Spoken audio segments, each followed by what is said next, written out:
Welcome back, delegates. If you would all like to take your seats, please.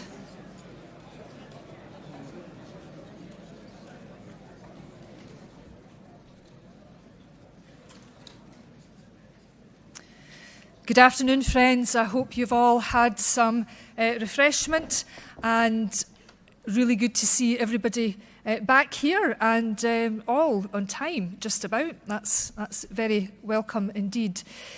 Can I also welcome those who are joining us as we now enter the public space of our conference. We are moving on to our formal launch of the Scottish National Party's 90th annual gathering, and it's with great pleasure that in a few moments that we will all hear from our Deputy Leader, Keith Brown, MSP. And I know that Keith will be no stranger to anyone in this hall, given the hours and the miles that he puts in to visit constituency associations, branches, and to help out in local campaigns as well. And I hope Keith doesn't mind, but in case nobody knows, Keith is also now a grandfather, so we should all congratulate him.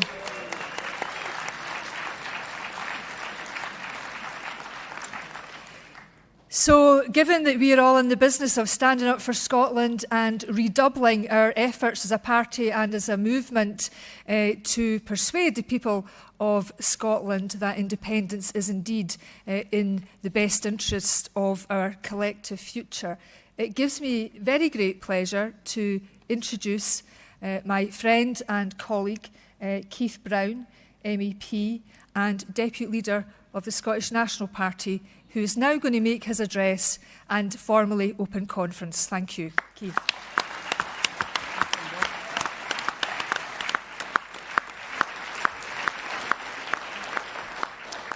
Good afternoon, conference. I should say, first of all, to explain this tie, it's not just that I'm an Uber loyalist that I've got SNP emblazoned on the tie, but this morning, instead of coming straight to conference, I had to pick up a dear friend, so I had to go through to Glasgow and forgot to pick up the ties I'd laid out to bring. And I mention that because I want to mention that friend. That friend is somebody known to everybody, I think, in this hall, certainly most people in this hall, someone that's done a huge amount of work for independence and for our cause, someone who continues to do a huge amount of work, but is going through a tough time just now. So could you show your appreciation for Christina McKelvey, MSP?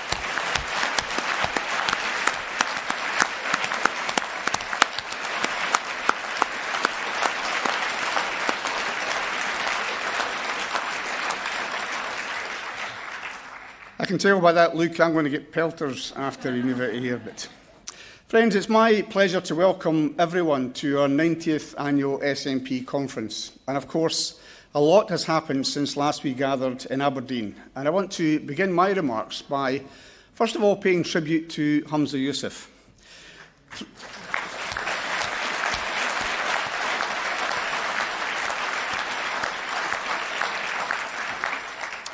Throughout his leadership, Humza conducted himself with the utmost grace and integrity, and he demonstrated the values of inclusion and international solidarity that this party prides itself on, and in particular, his passionate advocacy for peace in Gaza during what were times of unimaginable torment for him and his family, showed the mark of the man and demonstrated the true leadership which was so sadly lacking from the Westminster parties.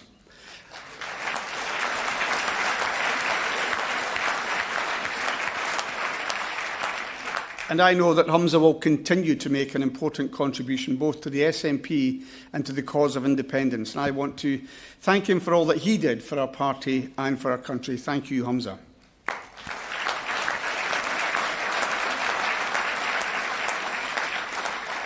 At conference, as we heard this morning, we now have a new party leader in John Swinney. John is a man of unparalleled experience in Scottish politics, and he stepped up a time when his party and his country needed him most. He is a man who has dedicated his entire adult life to the cause that we all hold so dear. And I personally can think of no one better to be leading the SNP into our next chapter. And as we face the challenge of a renewed onslaught of Westminster austerity, there is absolutely nobody that I would trust more to stand up for Scotland and to demonstrate the leadership that we need to defend Scotland's values.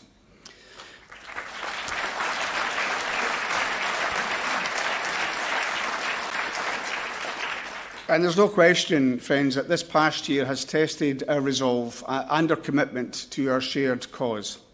We've faced significant challenges within our party over the last 12 to 18 months. And in July, of course, we had to bid farewell to too many dedicated ambassadors for independence, along with the hard-working staff who supported them in that task. And I want, on behalf of the party, to extend my deepest gratitude to each and every one of them, MPs and staff. But I look forward to continuing the journey towards independence together in whatever capacity they choose to follow. Delegates, in the aftermath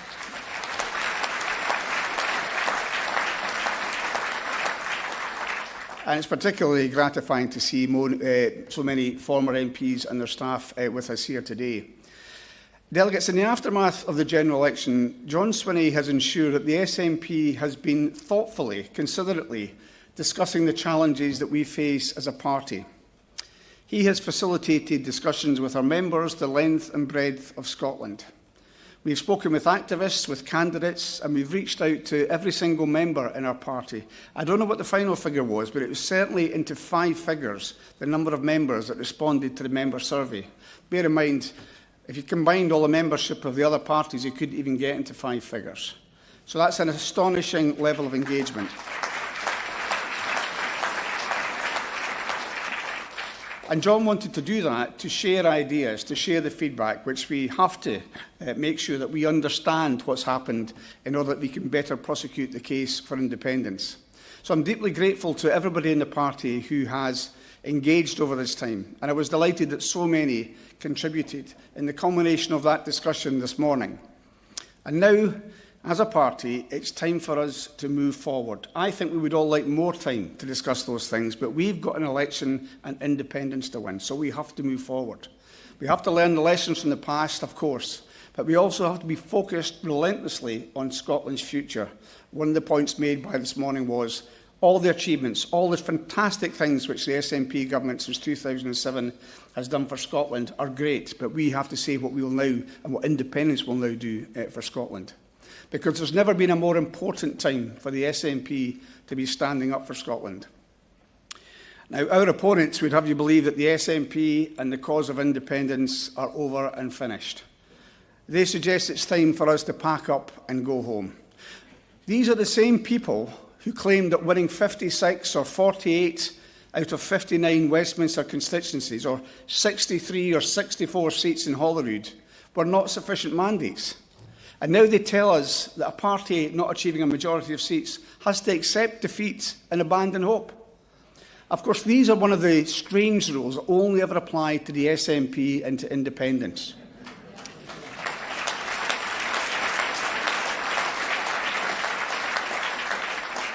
And I wonder if anybody can remember these voices calling for Labour to abandon their cause when they won 1 seat out of 59 in Scotland.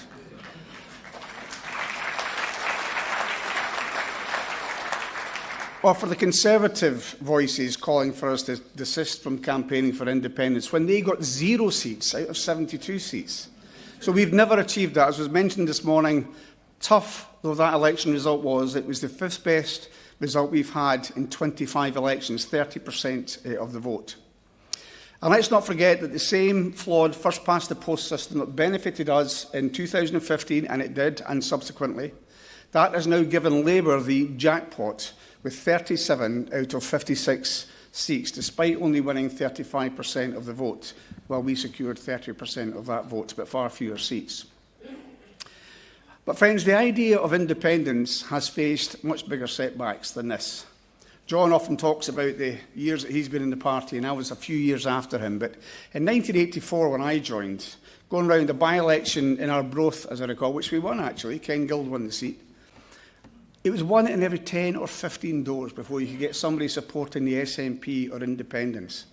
Interestingly, the idea you're called a careerist when in the early 1980s you joined the SNP, I'm not sure what kind of career you were hoping for by joining the SNP in the 1980s. But we have faced tough times in the past. In relation to internal work within the party, which John has ensured has continued, are the stabilisation of the party's finances and growing our membership, still larger, much larger than all the other parties in Scotland combined. Now, I don't know what the other parties' membership. I'm willing to guess if you added them all together and doubled it, they wouldn't match the 65,000 members that we have. If I'm wrong, let them say so. Tell us what your membership is, but they won't do that.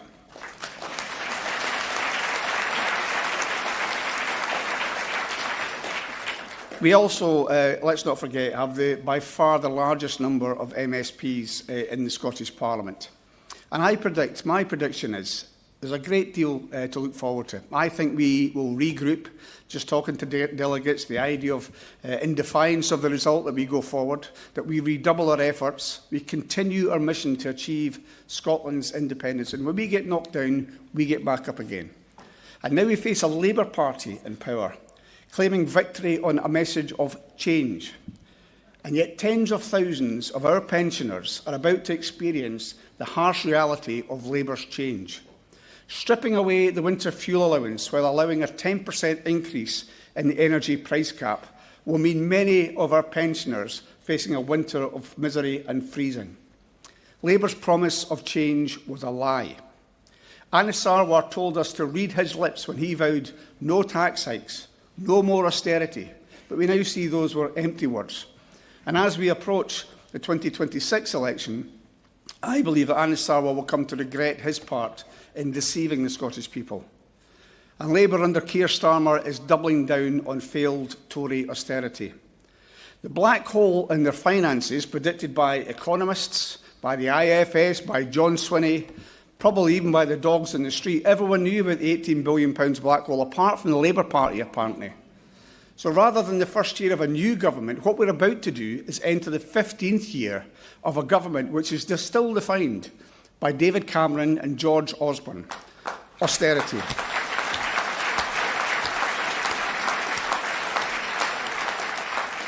And I think if you talk to people, you can already see the effect of that. This is not what they voted for. And Labour prided themselves after the election. It was John McTiernan. What was really good about that election, he said, was that our manifesto was so vague we can't be held to anything. The problem is, people invested in the idea of change. They thought real change was going to come. And now they realise there is no change. It's continuing Brexit, it's continuing austerity. And that's a big problem that Labour are already encountering. Those who hoped to vote out the Tories were deceived by Labour's illusory change. And is this endless cycle of misery Scotland has to endure inevitable? Alternating between Tory and Labour bouts of austerity, all while being isolated in a broken Brexit Britain. It does not have to be this way. We, the SNP, independents, can create a Scotland that rejoins, first of all, the largest market in the world, the EU. We can have a situation where our pensioners live with dignity and not with fear and not with the cold. A Scotland where our abundant natural resources, once they've squandered all the oil billions, they now want to move on to renewable energy wealth. But we could use that to fund strong public services and decent wages for all our public services. And it's interesting that Rachel Reeves is now attacking the SNP for spending too much money on paying public sector workers. That's the Labour Party. Conference, the SNP, by contrast, is showing the people of Scotland every single day what can be achieved, even with the limited powers of devolution. In government, we are using all the powers that we have to transform the lives of people in this country every single day. The evidence is clear. Since the people of Scotland put their trust in the SNP government in 2007, I'm going to give a list of things that we've done. Actually, John does this very well because he takes it from when somebody's a baby and they're born with a baby box, all the benefits, but some of them, free university tuition fees. And I've lost count the number of people that said, I cannot afford £30,000 for my child to go to university. They would not be going unless the SNP had introduced and maintained free tuition fees. A massive...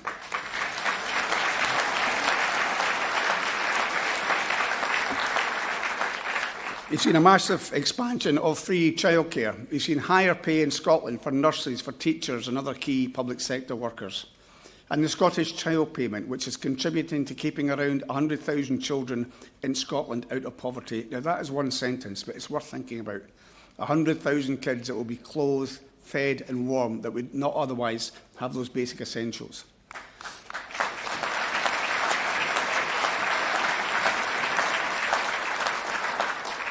All of those policies are improving lives here in Scotland, and that's because of the choices the SNP have made. It's also because the people of Scotland have chosen the SNP. So we're using the limited powers of devolution to make life better, better for people, and also to build a better Scotland. But that ambition is constantly pulled back because we suffer from the consequences of not being independent. And it's become fashionable amongst journalists. You're not even allowed to say this is because of Westminster. Unless, of course, you're Welsh Labour, then it's all roads lead to Westminster. In Scotland, it must be the fault of the SNP. But the clue is in the word consequentials.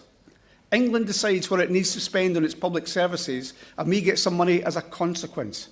Not because somebody's worked out what Scotland needs, because they've worked out what England needs, and we get money as a consequence.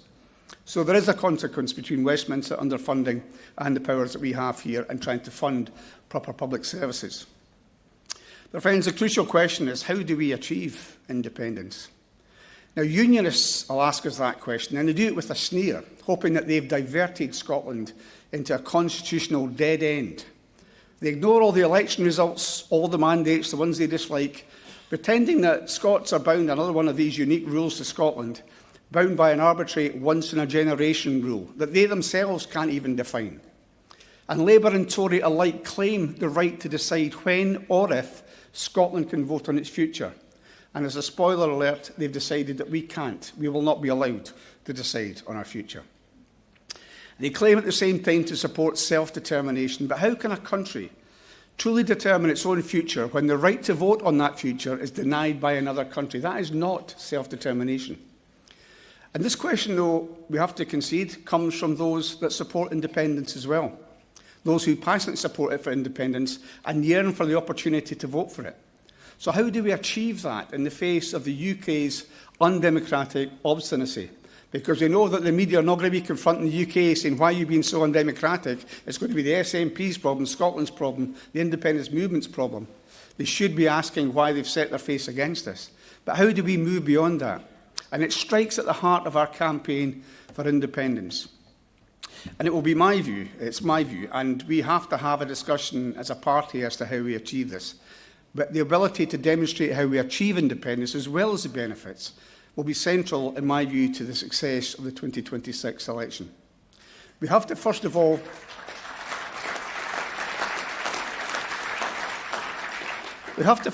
acknowledge Westminster's stance. They've been clear. Neither Labour nor Tory will, in their words, allow the people of Scotland to choose their own future.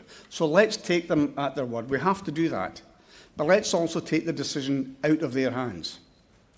What is the higher power that exists, a higher power than Westminster, a higher power that stands supreme over the UK Supreme Court? The answer is simple. It's the people of Scotland, the sovereign people of Scotland.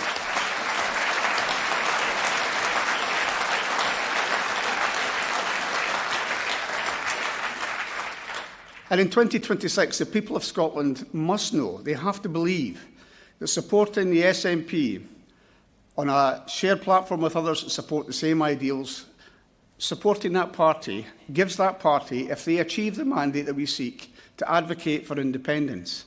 And it means, in my view, backing a convention of all democratically elected representatives in the Scottish Parliament, in Westminster, in councils, regardless of party. All they're required to do to join is to believe, support Scotland's right to choose. Not even independence, Scotland's right to choose.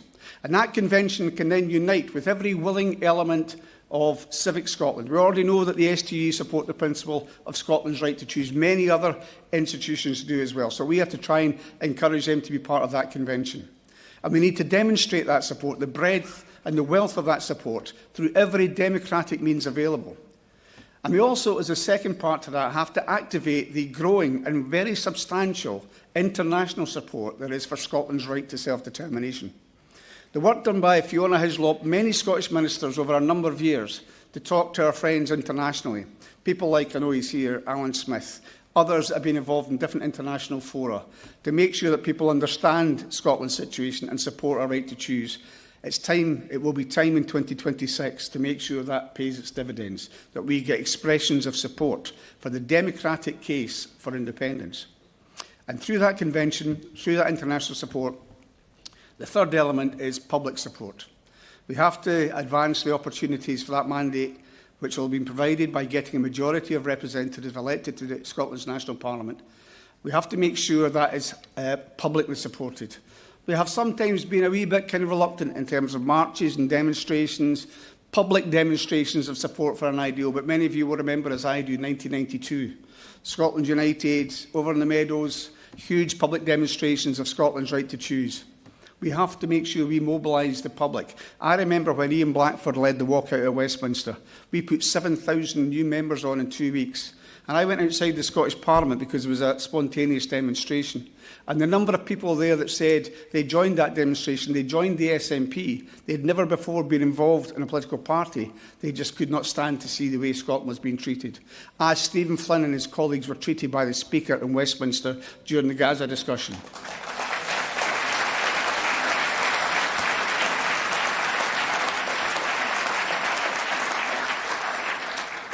So, delegates, it's never been more important for us to persuade the majority of people in Scotland of the merits of independence.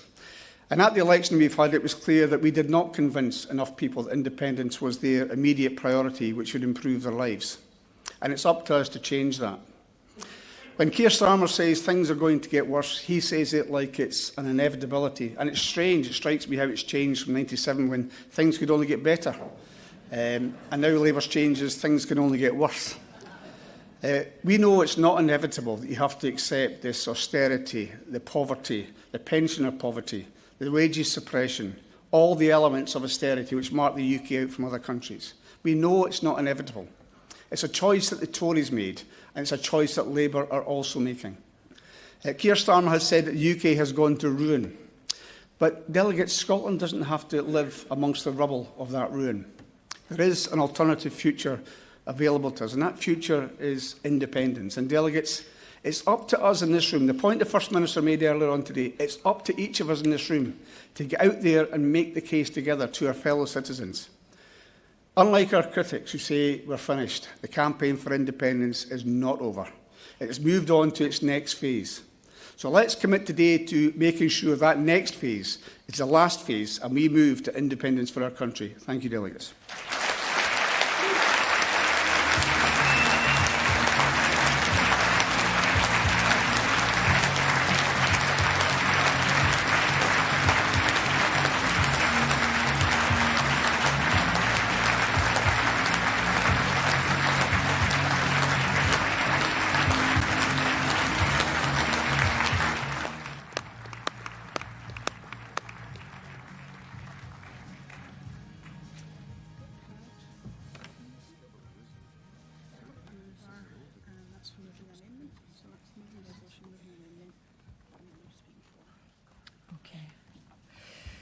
Thank you very much. Keith, you never disappoint, and I'm very pleased that the party delegates have showed their appreciation of you here today.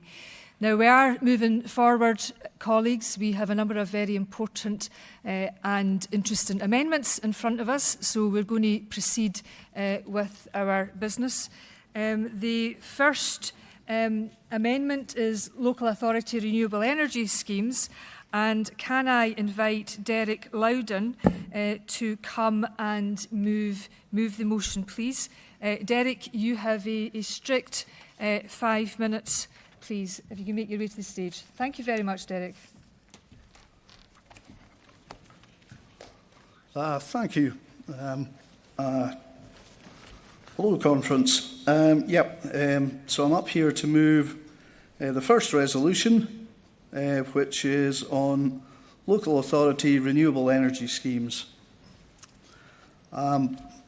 The resolution really seeks to thank Highlands Council for the development of the the Hydro Ness scheme, which sits on the River Ness. It's a new technology developed by Archimedes a couple of thousand years ago, but it's still applicable today. You know, I think if any of my ideas are still on the go 2,000 years from now, I'd be very happy.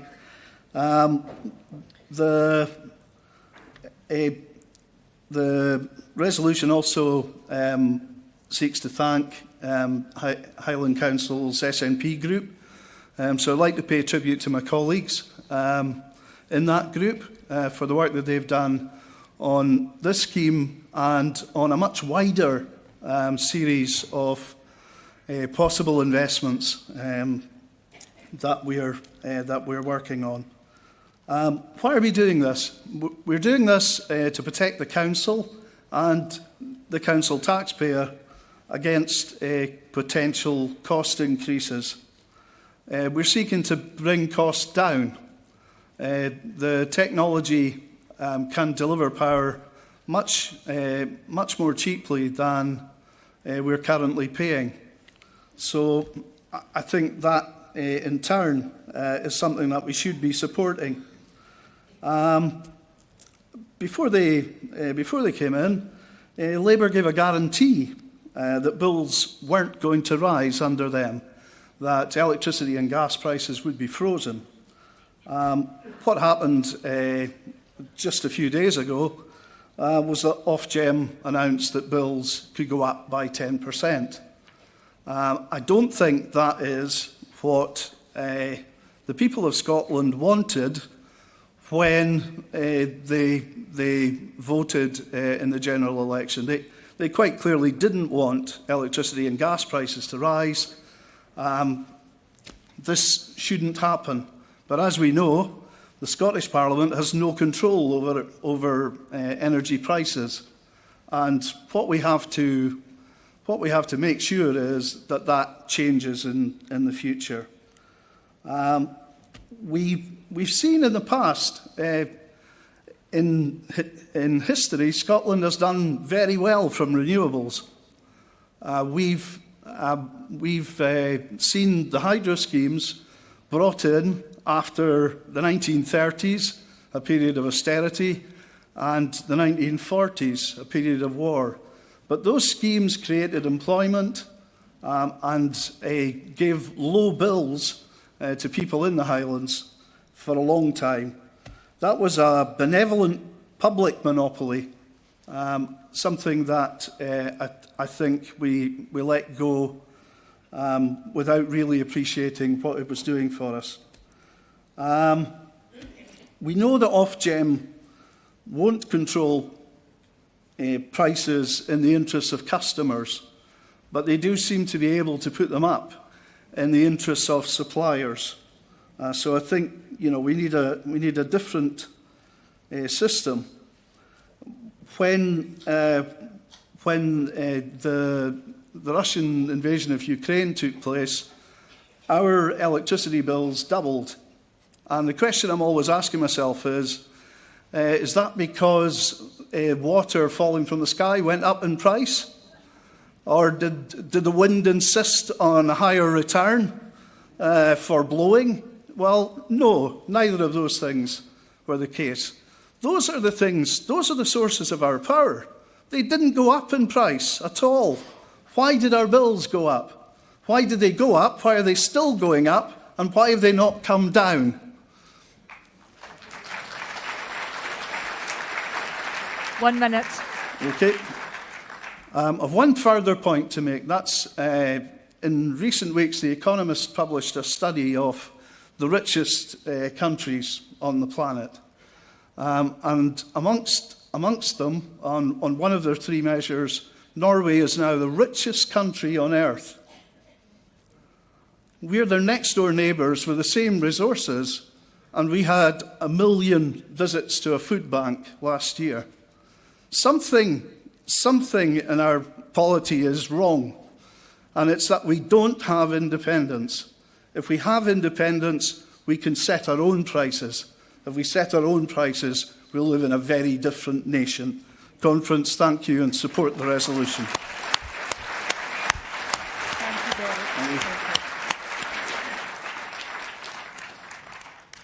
Conference, I have no cards to second that motion. I wonder if we have a seconder from the floor. Thank you. Thank you, sir. What's your name and where are you from? Okay, that's great. Thank you. Now, can I invite the mover of the amendment, which is... sorry, is it Francis? Right. Yes. Francis Murray from the Western Isles. Francis, if you can make your way to the stage, and you have 3 minutes. Thank you. Thank you very much. Thank you, Conference. I'm sure the triumphalist crowing of our national broadcaster as renewable energy began to flow from Shetland yesterday stuck in your craw as it did in mine. This Highland Council approach could not be any more different, seeking as it does to protect and empower local communities in question.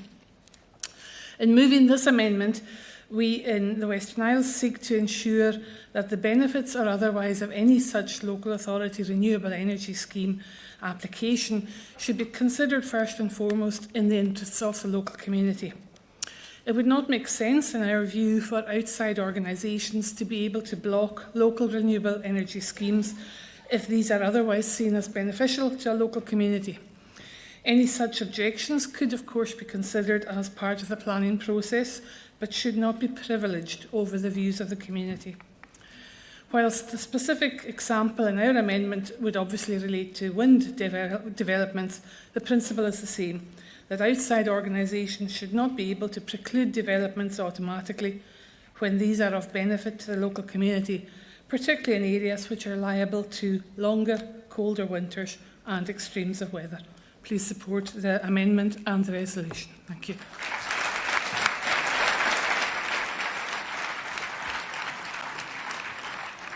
Thank you very much, Francis. And again, there is no card in to second the motion, so can we have a seconder from the floor? And it's the gentleman with the glasses. Okay. Okay. Right, and can I introduce the first speaker in support, and that's Faye Sinclair. Faye, make your way to the stage, please. And Kay is a councillor in Central Borders. Welcome, Faye. Thank you. Thank you, Conference. I really welcome this resolution today, but I think key to making it work is having our local communities on board. I'm a councillor in the Scottish Borders. We have a landscape that is now dotted with lots of wind turbines. I personally really like the look of that. That's not universally shared, unfortunately. And we are seeing opposition within our communities to these large-scale developments. And I think a big part of that is because they don't see the benefit to them. We talk about community benefit when we're creating these power generation schemes, but usually that's the form of a pot of money. And once you've done up your village hall for a small rural community, there's not a lot else that you can really look to spend that on. People are not seeing a reduction in their personal bills. People are not seeing a wider benefit. I think schemes that empower local authorities and keep that money within local authorities will deliver the services that matter to them. What use is a shiny new roof on a village hall when the services around your community are being cut because public sector finances are being cut to the bone? What we need to do to get support for these schemes is to really tap into that community, have that benefit seen locally, and so I welcome this resolution. Please support. Thank you. Thanks very much, Faye. Thank you. Can I also invite Gilbert West to come to the stage, who wishes to speak for, and Gilbert is from West Dumfries branch. Is Gilbert here? Oh, sorry, forgive me, Gilbert.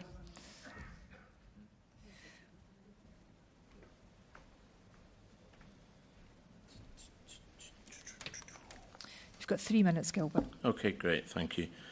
Thanks for the opportunity to talk.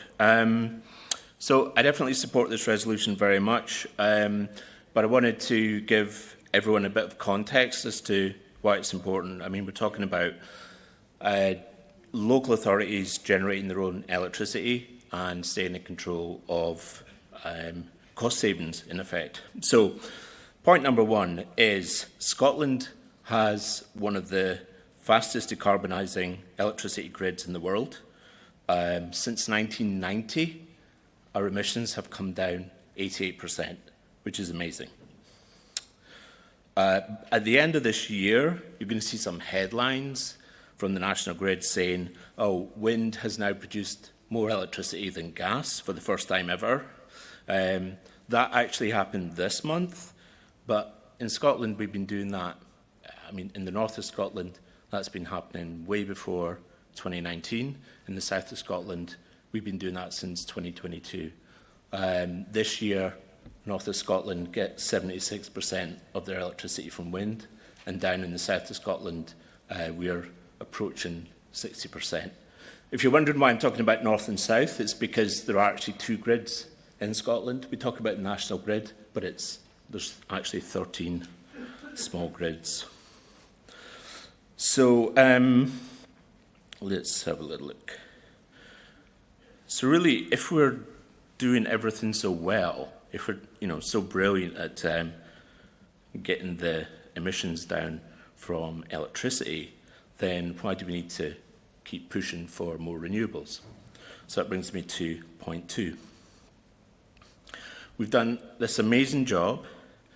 Only about 4 or 5% of our emissions in Scotland come from generating electricity. So where does the rest come from? Where is this other 95% of emissions coming from? 28% of it comes from domestic transport. So that's our cars, our public transport and so on, not industrial transport. Another 18% comes from housing. So heating our houses, heating our buildings, gas cooking, gas central heating, all that kind of stuff. If you throw in moving fuel around the country, then that adds in another 5%. So now we're into well over 50% of our emissions coming from these three sectors. Agriculture, industry, they all add more. But, if we look at those three sectors, we can figure out what to do. Which brings me to my next point. We have to electrify all the things, essentially. If we're going to decarbonise transport, if we're going to decarbonise buildings, and if we're going to reduce the fuel supply impact, then we have to move towards electric vehicles, e-bikes replacing some car journeys, electric cooking, heat pumps in houses, refurbing houses, and so on. We have to also focus on majoring on having fuelless means of generating electricity: wind, solar, hydro, marine. And we're already brilliant at that. The offshore industry, the offshore oil industry and gas industry is fundamentally the same as maintaining wind turbines. It's a safety industry, it's an engineering industry. We are actually excellent at all of this already. Time, please. Okay. We could just do it by wind, but we get gold stars most of the time in Scotland for the wind production, but occasionally in summer, we're going to get a D-, which is why we need these small-scale hydro and solar schemes, not just to save money, but to level out the grid throughout the year. And you don't need to wait for the resolution. So all the councillors here, all the council employees here, just go home and do it now. Do it now. Thank you, Gilbert.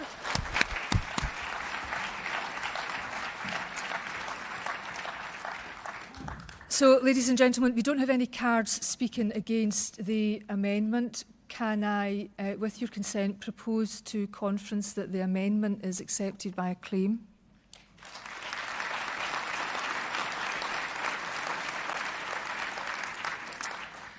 And we are a little bit short of time, so we've got a wee bit of time to make up. There are no cards speaking against the motion as amended.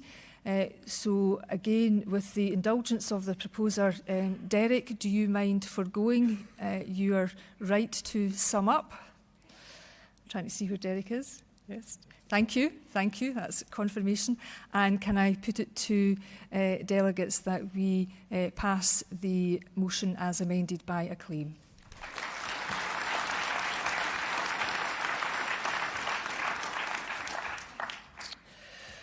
Right, well done to the proposer of that motion and Francis as the proposer of the amendment.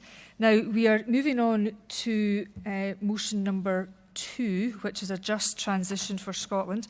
I'm just going to say we have a lot of cards and interest in this, and I have a dashboard in front of me with the buttons to press. Green, you're fine. Amber, think about winding it up. Red, come on now. And then when the red starts flashing, you know, that's big warning sign to immediately bring your remarks to a conclusion. And movers of a resolution have 5 minutes. People who are moving amendments have 3, and in terms of remit back, 3 minutes.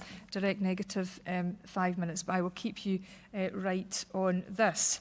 Now, Lorna, is there any more explanation I have to give before we go through motion 2? Right, okay. So, it's a great pleasure if I can welcome Alistair Allen, MSP, to propose the motion in support of resolution number 2. And Alistair is the Minister for Climate Change. Give Alistair a round of applause.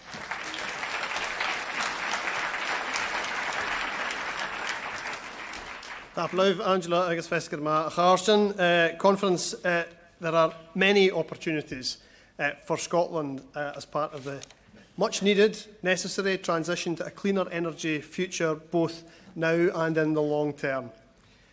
We've seen the catastrophic impact of the UK Government's consistent mismanagement of our energy policy and its over-reliance on gas imports amidst the instability of global gas market and the hugely costly consequences of the unit price of electricity remaining tied to gas prices.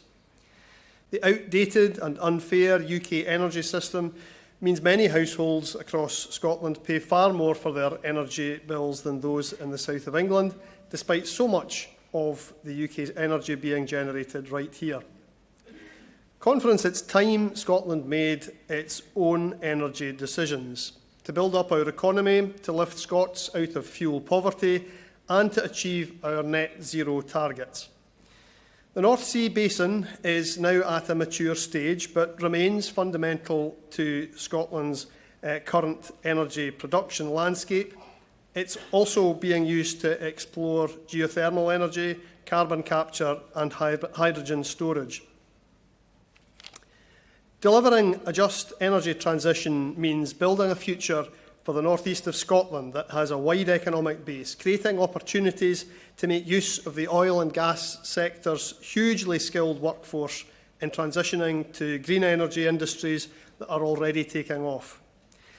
Conference, I was in Shetland recently and I saw the enormous contribution which both the Viking wind farm and increasingly Sullom Voe power are making to the energy transition.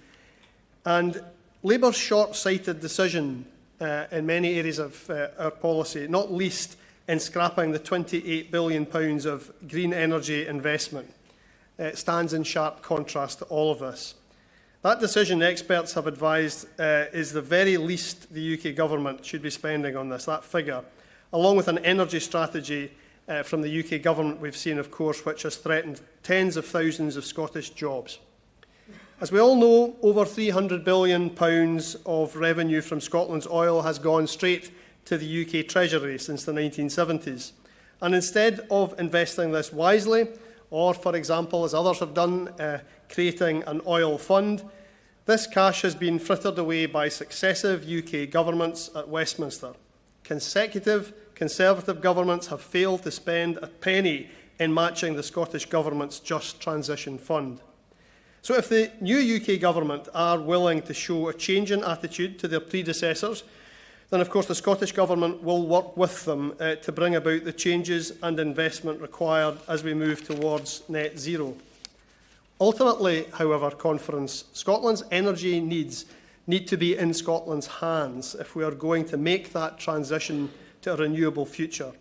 We have to have the power that our European neighbours take for granted, and take that power with both hands if the opportunities at our disposal are to become real. Conference, Scotland has the energy. Now let's have the power.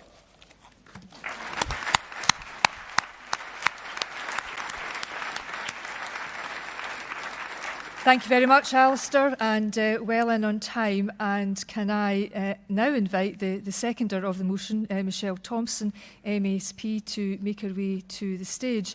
And while Michelle's making her way to the stage, can I just indicate that we have cards in for remit back and direct negative. So if you are speaking to these matters, please ensure that you are at the front of the hall and near the stage. And with that, a very warm welcome to Michelle. The floor is yours. Thank you, and good afternoon, Conference. It's always wonderful to be here and to meet so many friends and long-standing colleagues, and it's a pleasure to second this motion from such a committed and articulate colleague in the Scottish Parliament. Now, we all know it's vital that we develop Scotland's capability to fully exploit and benefit from renewable energy generation and secure a just transition. And can I comment, as a member of the Scottish Parliament for Falkirk East, that Grangemouth, in my constituency, deserves that a great deal. The town itself never really benefited from hydrocarbons, and I will be putting my heft, and I know the Scottish Government will as well, to make sure we get a just transition for the workers and the town. So it's vital that we move as quickly as possible to independence to allow us to do so much more than we can under devolution, not least because the Labour Party has ditched its £28 billion commitment to invest. The scale of investment needed to transition to net zero and make the most of our potential is counted in the billions of pounds. And I was so pleased to see that we're going to be talking about the financing of this in the next motion.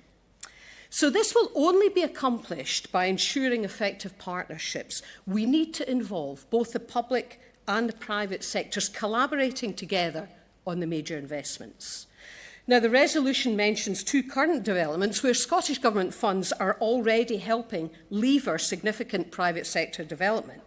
Ardasir Port, Haventus have already started work, and of course NIG, Sumitomo's first cable factory in Europe and the first high-voltage direct current cable factory in the UK is being established, and that will create hundreds of jobs. However, we also need to address directly the current major sources of demand for carbon-emitting fuels. We know central heating is a problem for around a third of our greenhouse gas output. Switching carbon-emitting natural gas for hydrogen, which doesn't produce carbon when it burns, is one of the ways that we can keep homes and businesses warm and safe whilst making progress in our fight against the climate emergency. Here again, Scotland leads via the H100 project. In Buckhaven, in Fife, a world-first hydrogen network is being developed, and that will bring renewable hydrogen into 300 homes by next summer and providing zero carbon fuel for heating and cooking. The Scottish Government is contributing public investment here alongside the private sector. So much more needs to be done though. And let me remind you, as if we needed reminding, it will be so much easier to do this when we're independent. We can have our voice on the world stage and lead this global change. Please support the motion.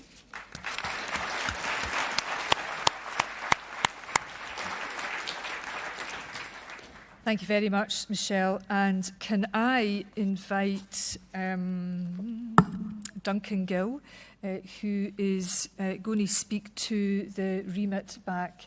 And let's welcome Duncan to the stage.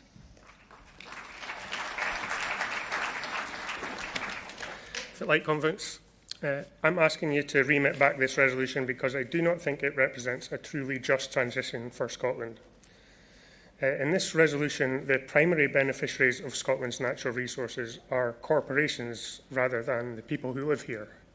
It seems to want a repeat of how oil and gas has been exploited over the last 50 years, rather than a change of approach.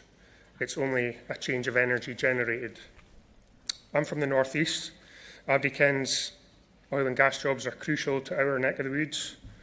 The resolution references those huge numbers, and those numbers are an accumulation of individuals with their families and all the people who their lives are intermeshed with.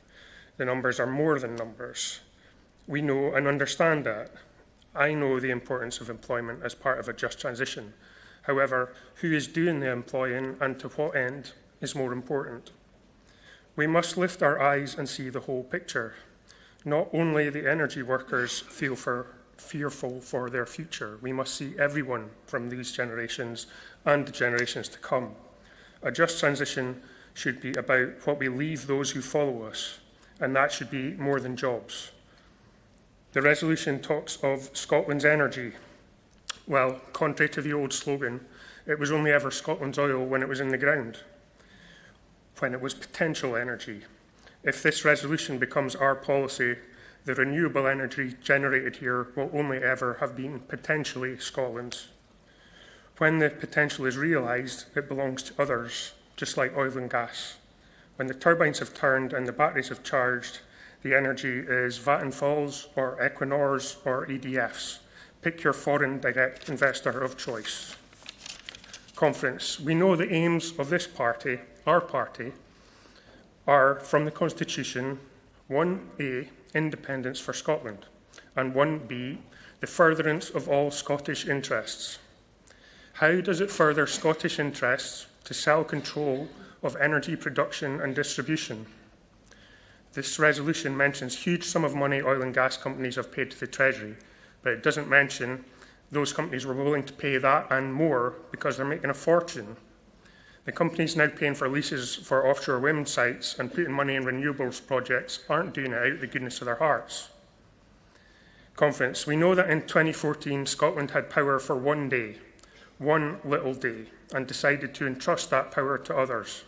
Are we, the SNP, really going to pass a resolution that if we had the power, we'd entrust Scotland's energy to others?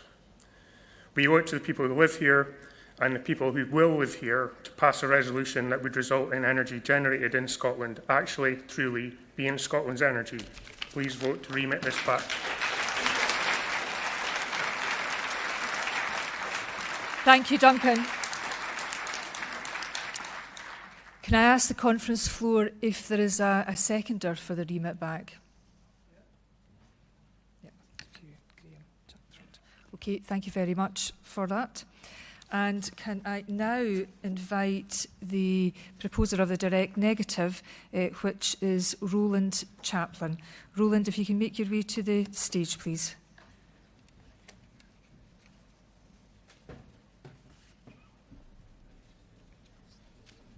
Welcome, Roland. You've got 5 minutes. Thank you. Conference.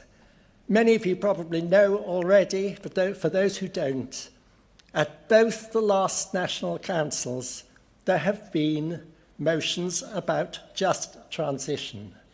In each case, they were remitted back. The vote was won for a remit back. Duncan and I were both involved in that remit back.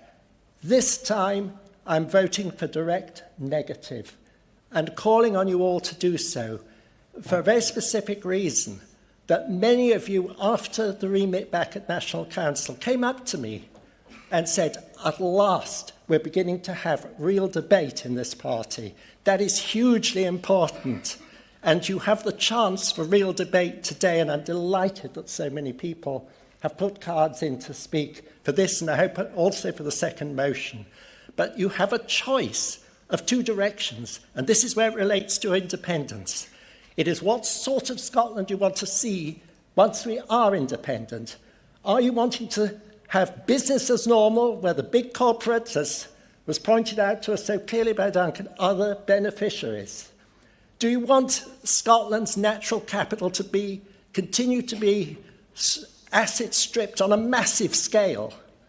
Do you want the pressure on our elected representatives from the fossil fuel industries, which is ruthless, it's happening to governments every part of the world, to go on? Or do you want an alternative? My suggestion is that in motion 3, you are laying the groundwork for that alternative. But motions number 2 and motions number 3 are mutually exclusive. I believe you can only vote for one and to vote against the other. And that is why I'm calling on you to vote against motion 2, because it's motion 3 that gives us a chance for this to become a reality, where Scotland's natural assets are not being stolen by big corporate interests, shareholder interests, and this global attempt by the fossil fuel industries to perpetuate the level of profits they're making at the present time. And if I may just finally make a little plug for something that's very important. We're doing a fringe meeting on Sunday morning. It is about civic society. You remember Keith Brown spoke of civic society. And what he means here, and they are actually the route, I believe, to independence, is we are calling for policy, the policy that is put on behalf of all of us, the sovereign people of Scotland, to be in our hands, and that is through all the bodies of civic society, because I believe that the political processes are being corrupted so much by the worst possible forms of pressure. It's more than just old-fashioned lobbying. And I believe that there is a strength in civil society having the decisions spread through it. So all the policies relating to citizens' assemblies, so forth, should be applied to determining this very complex issue of what should be an independent Scotland's form of just transition. It's far more than just a little bits of nitty-gritty we've heard from the proposers of this motion. I call on you, therefore, please support both our fringe meeting on COP30 and how it can be the first ever People's COP, which is on Sunday morning, and reject this motion. It is dangerous. Don't let the people who are asset stripping Scotland have a free card to continue to do so. Thank you. Thank you, Roland.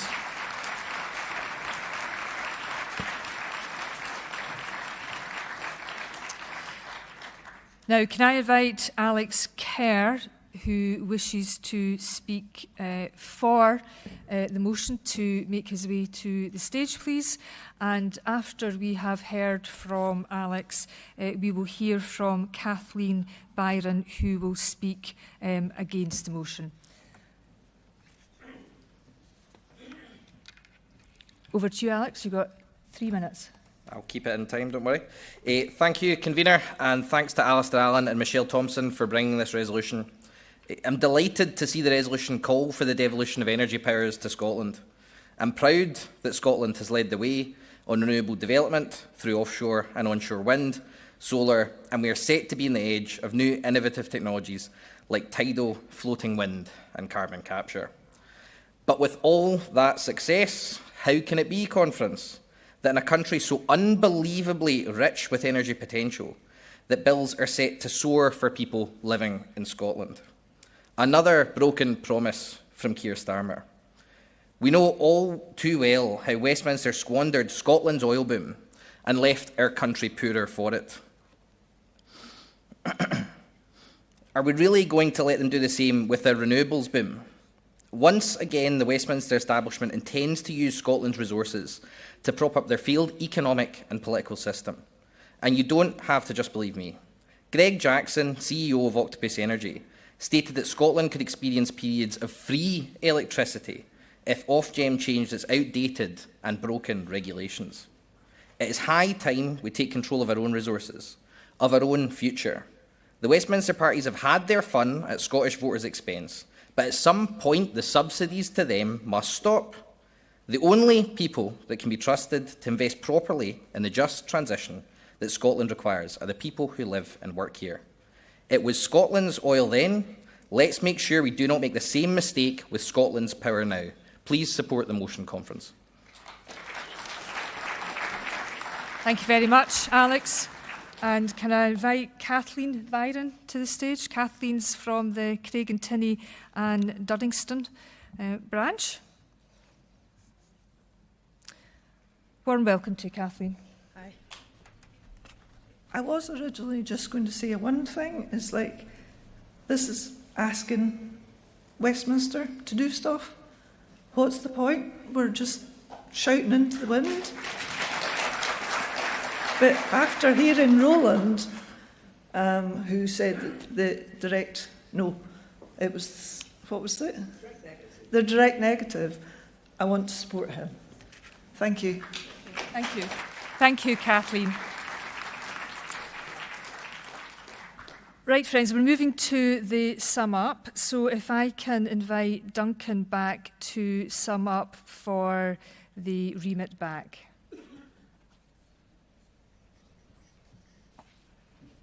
How long's it got? I'll be quick. Hi, so we've had a lot of talk so far about how Scotland's energy should be in Scotland's hands from the proposers of the motions, but none of them have suggested a national energy company or efforts to better facilitate community ownership as part of retaining that power. I think it's one of the reasons that I wanted to remit it back that I didn't get in first time. And finally, Voltaire said, "Don't let perfection be the enemy of the good." I don't think this resolution is by any means perfect, and I don't think Labour and Tories down the road are even close to good. But that doesn't mean that we should settle for just doing a wee bit better than them. So I'll conclude by saying just remit this back and come up with a resolution that actually serves the people of Scotland. Thanks. Thank you, Duncan. And can I invite Roland Chaplin back on stage to sum up for the direct negative? Okay, thank you. Thank you very much, Roland. And therefore, can I invite Alistair Allen back up to sum up for the motion?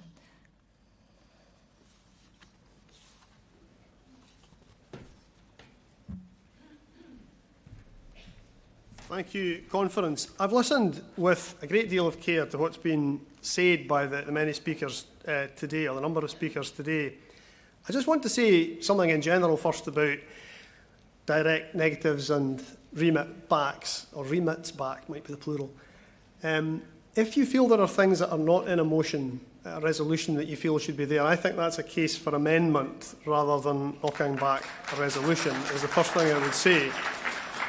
But if there are concerns that people have, I really need to address them quite directly. I do not accept the idea, for instance, that community energy and commercial energy are mutually exclusive for Scotland. And I think that we're going to need them both. And we certainly can't make a just transition to the future without engaging the private sector as well.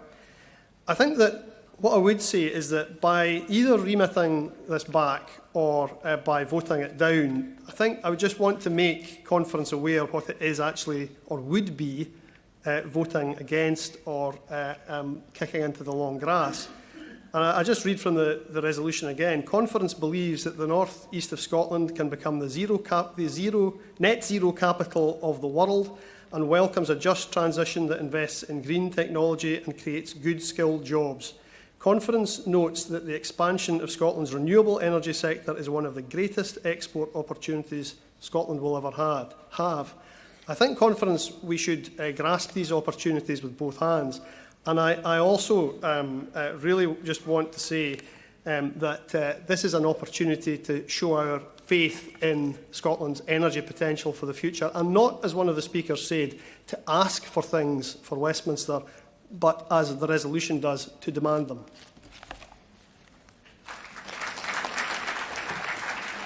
Thank you. Right, now we're proceeding to the voting. Our first vote is with reference to the remit back. So for delegates who want to vote for the remit back, please raise your cards visibly.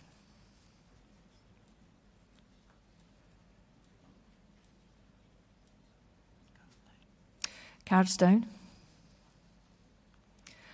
And for those who are voting against the remit back, please show your cards visibly.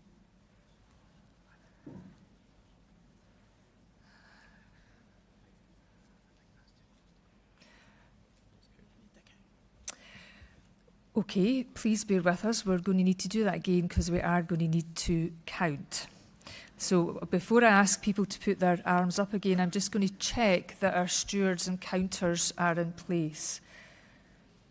And I'll just wait on the nod that everybody's in place.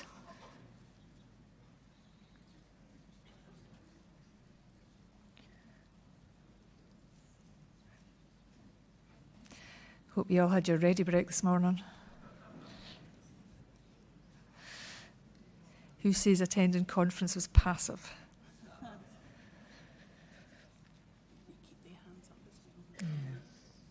Right.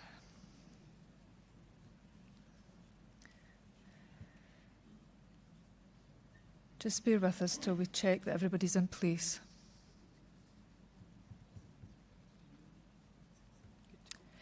Right, we're good to go. So once again, all of those in favour of who are for the remit back, please raise your cards visibly and keep your hand up till the counting proceeds.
It's really hard to judge, isn't it?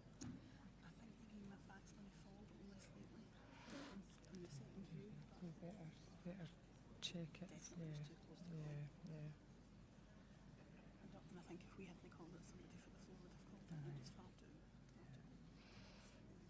We're good. Okay, you can rest your arms. And for those who wish to vote against the remit back, please raise your arm visibly and keep it up.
Cards down.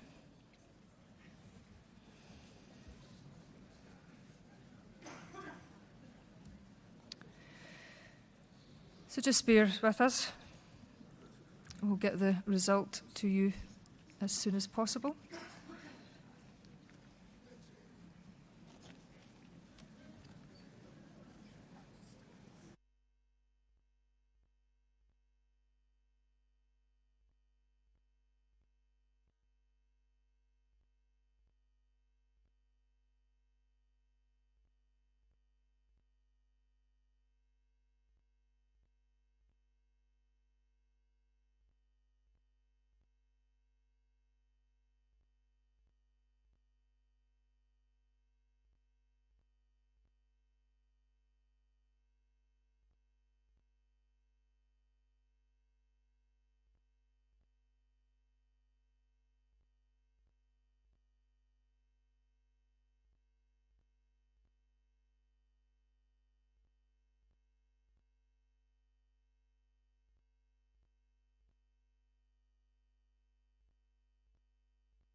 Okay, delegates, thank you for your patience. The result of the vote is 157 for the remit back and 202 against the remit back.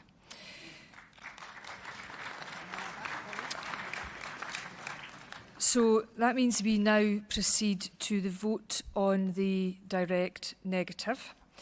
So can I see cards raised for those who want to vote for the direct negative?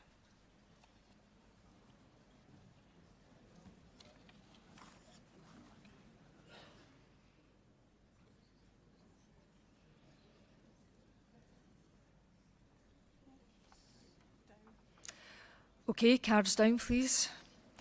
And can I ask those who wish to vote against the direct negative to raise their cards?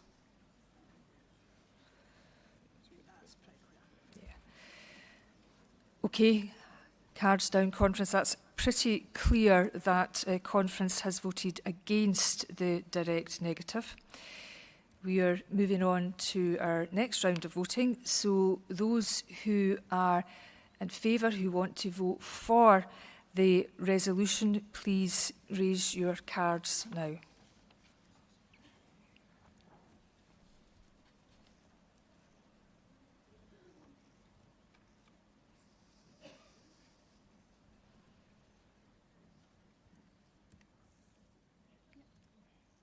Okay. Hands down, please. And those who wish to vote against the resolution, please raise your hand.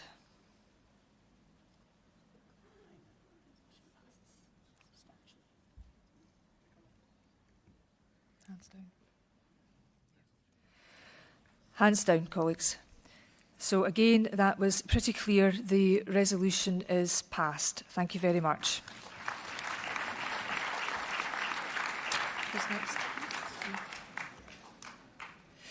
So we're moving on to the third resolution in our session, Financing a Just Transition.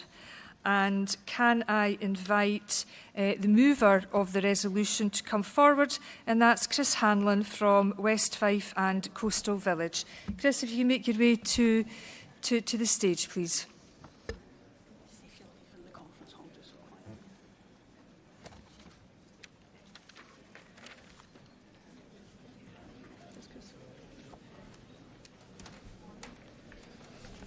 Thank you, Chris. You've got 5 minutes. Thank you. Good morning, Conference. I suppose you're wondering what this resolution is all about. It, like many of the 1,000 or so resolutions I've read in 6 years on Conference Committee, is essentially political word salad. Sorry. My job here is to try to explain its intentions and to try to ease any doubts you might have about the details. One of my favourite videos on YouTube is of a crow being presented with a challenge. It's given a bottle that is almost full of water. It can't tip it over, and the surface of the water is further from the top of the bottle than the length of the crow's beak. Crows are surprisingly smart, and what a crow will do is find some little stones that fit through the neck of that bottle and drop them in it until they displace the water enough for the crow to reach the water without growing a longer beak. We need to stop trying to grow a longer beak. The Scottish Parliament at Holyrood has carte blanche under the powers granted to it by the Scotland Act to pass legislation to raise revenues to fund local authorities in Scotland. Now, a significant proportion of Holyrood's budget goes to funding local authorities. Every pound that local authorities can raise on their own is a pound that Holyrood does not need to send them, and that could be spent on other priorities at a national level. By displacing the central funding for councils, you raise the water level and you can get your beak wet without growing a longer one. Holyrood could even place a levy on councils for collecting the taxes for them and eventually entirely cut the apron strings to the UK Exchequer. Doing so would enable us to revolutionise our attitude to taxation in Scotland. It would put Holyrood completely in control of deciding what its budget is and how it is raised. Right now, that is absolutely critical because, make no mistake, Rachel Reeves intends to throttle Scotland financially until we stop kicking and elect a Labour government in Holyrood. But beyond that, we only have about 10 years to fundamentally transform our economy to meet the challenge of the climate crisis and to seize the economic opportunities it will present to us. Taxation will be a massively effective tool in achieving that objective, and having more control in the hands of our government in Holyrood over where we place the burden of taxation in our society will be a massive advantage for Scotland. Now, we will talk about this more in some detail, I'm sure, in the next resolution that has been brought by the Trade Union Group. But I felt it was important enough to devote much of my time to emphasising that this is the sort of bold, ambitious policy proposal that will inspire the voting public to give us an unprecedented fifth term at Holyrood, if we have the courage to grasp it and to run with it. We have already made a good start with the recently published National Performance Framework on beginning to reshape our economy into a well-being economy that is not obsessed with one outdated metric of success. But what we lack, what we really need to inspire the people of Scotland is a mission. Something bold, something ambitious, and something that raises our eyes towards the stars once again. The recent work published by economists Mariana Mazzucato, Laurie McFarlane and the Future Economy Society and Future Economy Scotland, examining how Scotland can transform its economy, has shown us a way forward, and we should seize the opportunity they have revealed to us to do what UK Labour are too conservative to do. All three concrete proposals in this resolution are directed at that end. We should help crowd in private sector investment by working with our financial sector to create truly ethical financial products and business models that will encourage the tens of billions of pounds that are currently invested by Scottish institutions to flow into funding a just transition for Scotland. In particular, we need to capitalise a number of properly licensed green investment banks to use the leverage they will have to magnify the impact of that capital on Scotland's economic transformation. Secondly, we should mandate public bodies in Scotland to use a metric we develop that accurately values the investments they are making based on their long-term environmental impact. We should empower public pension funds with the tools they need to divest from industries that are destroying our planet. There's no point any of us having a pension fund if it destroys the economy before we're old enough to retire. And thirdly, we should also pass Resolution 4 and develop a coherent package of taxation proposals that we can present to next year's Citizens' Assembly on Local Authority funding reform as our vision of how Scotland's public services should be funded going forward. And in doing so, in advance of the 2026 Holyrood election, differentiate our offering completely from the weak sauce neoliberal mumbo-jumbo that is coming from the opposition parties. Thank you very much.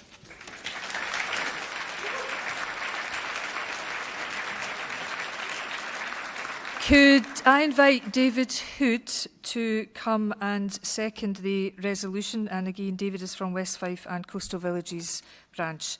David, if you can make your way to the stage, please.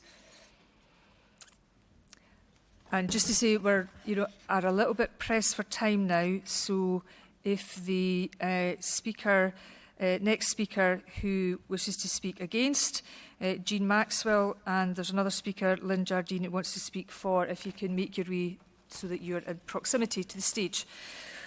OK, David, over to you, 3 minutes. Thank you very much. There's not much I can add to what Chris has eloquently done there. It's a terrific resolution, I must say, because it's ours, of course, at West Fife. And in fact, I'm one of those people who actually went on holiday and came back as the constituency convener, as what John was saying earlier on. Anyway, great speech, John, by the way, earlier on this morning. I've got to take my hat off to him. It was terrific, just what we needed. Chris has eloquently, as I say, put forward the case for this. And I think it means that we can start to navel-gaze a little, because we're financing a just transition, and we keep forgetting about the just part. I mean, we're quite happy, or not so happy, but we put up with Ofgem basically leading a cartel, because that's what they are. And there's all these things about the just transition that kind of forgets that it just means it's connected to everything. You know, a just transition is everything. It's not just energy, it's not just the great robbery, the great energy robbery that continues since, God, for decades now. But it's a human rights issue as well, because it has to be a just transition, because we're trying to protect our assets, our environment, our future. So it's a human rights issue. And that came to mind at the earlier Fringe meeting that I went to today. And it's also asserting our sovereignty if we have a just transition, i.e. we're not putting up with others' view of what their transition is, which is completely kleptocratic and parasitic. So we need, and Chris mentioned that earlier, that we need different metrics. I mean, if you look at the Prosperity Index globally, all the Nordic countries come out better than Scotland, and they certainly come out better than the UK. And the question has been raised earlier on as to why not us. Now, a lot of the reservations that were put up earlier on about this, about the previous resolution, I think are met in this resolution in some way. And looking back at the proper metrics, we have to have metrics that show ambition. They have to measure what should be measured. They have to be more tangible. They have to result in, as was said earlier on, in people's lives getting better, their power bills going down. So we have to have these things, and we have to make it more attainable. And it has to change lives, better lives. And all those metrics must lead to better lives and a well-being metrics rather than GDP or whatever. So let's just show what just transition actually looks like, what it enables. People need a pathway, let's give them it. And the choice we've got is a just transition or unjust transmission. Thank you. Thank you, David. Can I invite Jean Maxwell to come and speak against?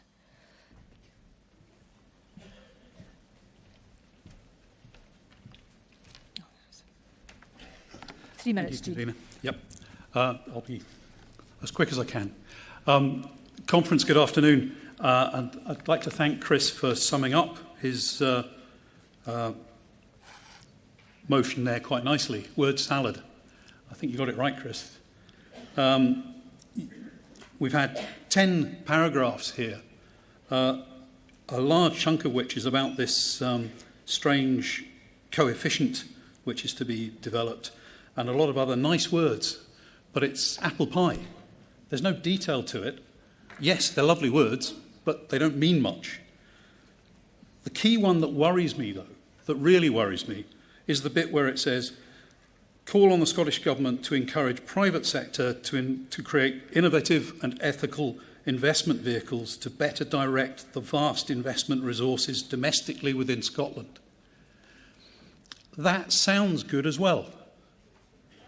But I'll remind you, 53% of the entire UK stock market is owned overseas. There was mention there of pension funds and them disinvesting and so on. Pension funds own 1.8% of the UK share market. They're not big investors. This has almost no impact. What has an impact is the previous motion that we voted for, which says, urges the UK government to devolve energy powers to Scotland. Not tinkering around the edges with making the civil servants write some nice new coefficients, which they will design so they fit the project that they're working on.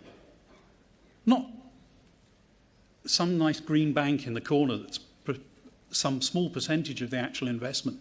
We need much more than that. This is not... I'm sorry, I cannot vote for this, and I would urge conference not to vote for this. It means nothing and delivers nothing. Thank you very much. Thank you, Jean. Now, can I invite Lynn Jardine, who is a councillor in East Lothian, onto the stage to speak for the resolution, please. Over to you, Lynn. You've got 3 minutes and the floor is now yours. Okay. Good afternoon, conference. I'm here to provide you with an example of how this motion's call for a taxation regime could provide a very valuable funding stream which could hopefully level out a bit the playing field within truly transitional, just transition. I'm privileged to represent Dunbar and East Linton, one of Scotland's most beautiful and energy-rich wards.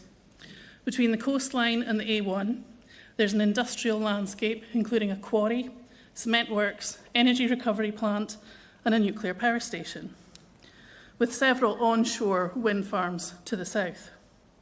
Sandwiched in between is a beautiful countryside, rich in both food production and biodiversity. Off the coast, emerging offshore wind projects, which the community are generally supportive of, despite some negative experiences from their onshore development. Over the last couple of years, I've witnessed a gold rush of energy development in this countryside zone. Since approval of onshore grid connections for the largest offshore wind farm in Europe at Berwick Bank, there's been a boom of associated projects, in addition to the ongoing wind farm developments onshore. Battery storage and solar farms are the latest trend, with hydrogen likely to follow when it's viable. These projects sit within one locality of around 600 households. A small, dedicated group of resident experts and volunteers are looking out for everyone's best interests, both people and planet. At the same time, East Lothian Council has been inundated through planning, infrastructure and economic development with a significant drain on already pressed resources. Both community and council must wade through vast amounts of documentation, seeking to provide the most relevant evidence to decision makers, seeking to explain how best to protect the diversity and sustainability of the landscape, the well-being of the community, as well as enabling essential development. There are currently 14 projects in various stages of development and indications of a further offshore wind farm even larger than Berwick Bank, which will also require an onshore grid facility. To say that everyone's resilience is being tested would be an absolute understatement. Too many individuals are experiencing significant levels of stress and anxiety, and the workload on top is extreme. To be fair, a couple of developers are well engaged, supporting the community to build their own resources and put in place mediations for traffic management and biodiversity considerations. But that's an exception, not the rule. Communities such as East Lammermuir, mostly in rural areas across Scotland, need and deserve our support to ensure energy developments aren't done to them, they're done with them. We need mechanisms to ensure energy developers' resources are safeguarding the well-being of communities during planning and delivery, as well as a slice of financial benefits. I humbly ask you to support the motion. Thank you very much, Lynn. Thank you.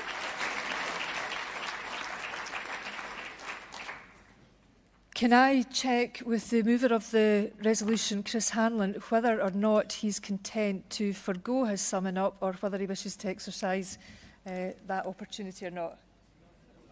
You're going to come up? OK. Over to you, Chris. Thank you. I'll be brief. Firstly, to deal with the objections, public sector pension funds in Scotland have tens of billions under investment. It might be a small amount, but it's a lot more than the Scottish Government has to spend on a just transition. This resolution asks the Scottish Government to do three things in the service of a fourth overarching and more important objective. That objective is to give us and the Scottish Government a wake-up call, a bucket of cold water over the head, and to reset our attitude toward taxation and the raising of revenue. Even to think about how to use taxation creatively to disincentivise economic activity we want to discourage. To stop looking to London for an economic model to replicate and start looking to Oslo, Stockholm, Copenhagen and Helsinki. With one small exception that I might bring another resolution about later, the Scottish Government, prior to independence, can only spend what it can raise in taxation, plus the generous pocket money we get from Westminster, that is paid out of the taxes taken by the UK from the wealth our economy generates. Now, I'm sure that you've all noticed that the disaster of Brexit and the transition to a UK Labour government run by a neoliberal fiscal hawk in the shape of Rachel Reeves has been and will continue to be an evolving disaster for the Scottish Government's budget. The purpose of this resolution is to call for the Scottish Government to put down the begging bowl, to stop tugging its forelock and to stop saying, "Please, sir, can I have some more?" We should stand up proud, stop subsisting on the scraps that Westminster deigns to cast in our direction and take charge of raising our own revenues. We should start acting like an independent nation. Thank you very much. Thank you, Chris.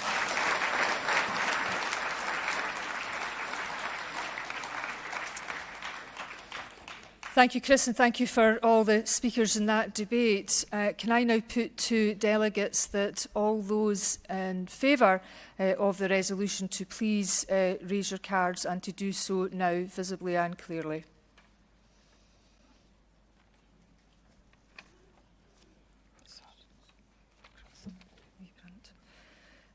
Thank you very much. I think you put your hands down now. And can I ask those who are voting against the resolution to raise their cards now and visibly, please?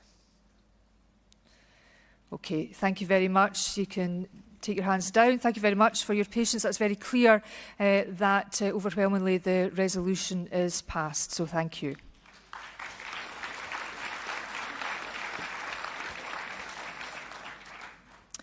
Now, colleagues, fortunately time has run away with us. We have a lot of cards in for resolution for the effective use of tax powers.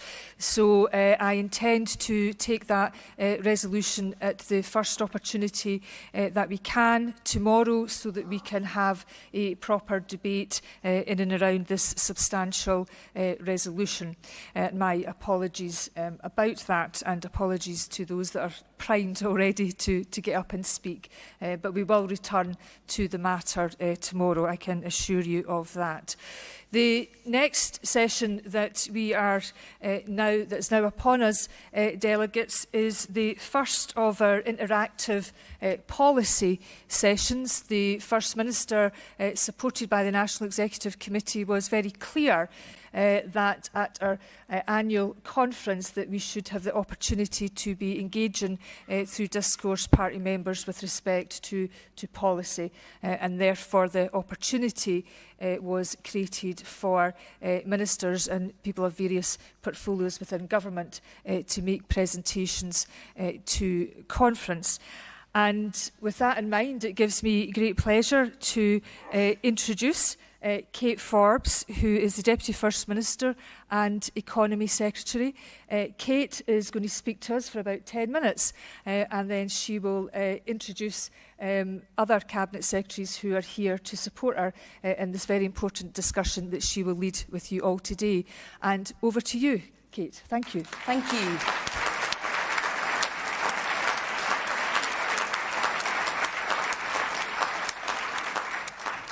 Well, Fesgyrma Conference, it is wonderful to be here.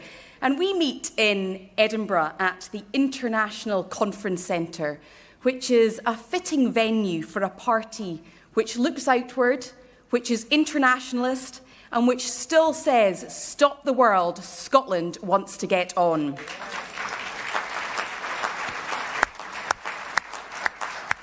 Because, conference, we are united in the knowledge that Scotland has everything it takes to be a successful, prosperous and independent nation. We have the people, we have the resources, and we have the opportunities. This month alone, our capital city hosted thousands of international visitors for the world's largest festival of arts and culture. And across the country, visitors came in great numbers to enjoy our nation, our breathtaking natural beauty, our delicious food and drink, and our incredible people.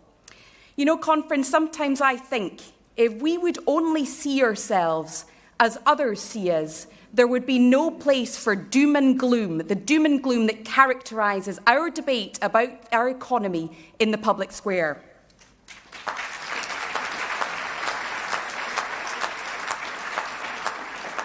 Take just a few of our world-leading sectors. Our food and drink is enjoyed across the world, and our exports continue to grow. We may only have 8% of the UK's population, but Scottish whisky forms 25% of the UK's exports, and Scottish fish and seafood continues to top the list as well. In fact, there's been a 200% growth in food exports over the last 10 years from Scotland, and the industry is worth a whopping £15 billion. Scottish resource, Scottish talent enjoyed by the world. But the EU is, of course, we all know, the most important market for our exports, which is why it remains utterly irrational that the UK government's only contribution to those figures has been to take us out of the single market, to add bureaucracy and red tape, and to wipe millions of pounds off the value of our exports. Labour's so-called real change is no change at all, with no prospect of undoing that damage.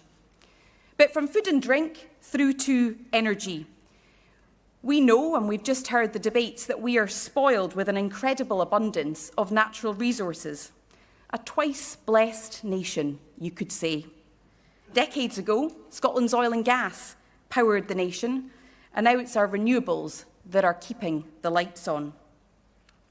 Our wealth of renewables means that Scotland should be offering Europe's cheapest power, according to Greg Jackson, the Chief Executive of Octopus Energy. But only if the UK government reforms the energy market and fixes regulation. And I have a suspicion that we'll be waiting an awfully long time for that to happen.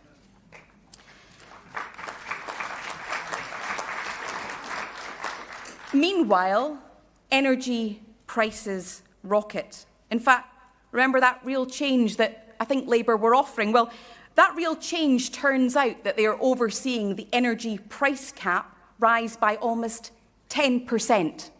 And if that wasn't enough, they're also scrapping universal winter fuel payments. So their vision for Scotland is that in this energy-rich country, they're making Scots colder and poorer this winter. As the world decarbonises, it'll be Scotland's natural, abundant resources, talent base and reputation in the energy industry that makes us so well placed to attract new jobs and investment. And the figures do speak for themselves. You don't often hear these figures, but last year, for the 9th year, Scotland was again the top destination for foreign investment in the UK outside of London. Turns out, again, remember those people that see ourselves slightly differently from the way that we see ourselves? Well, they want to invest. They look at Scotland and they say great opportunity. They see great industries, great workers. They're putting their money into Scottish businesses, into the Scottish economy, and the stats are clear. The investment will increase in Scotland at a faster rate than in Europe or the rest of the UK. We have also got, alongside that, the third highest wages, and last year earnings in Scotland grew faster than any other part of the UK. I suggest that's a record to be proud of.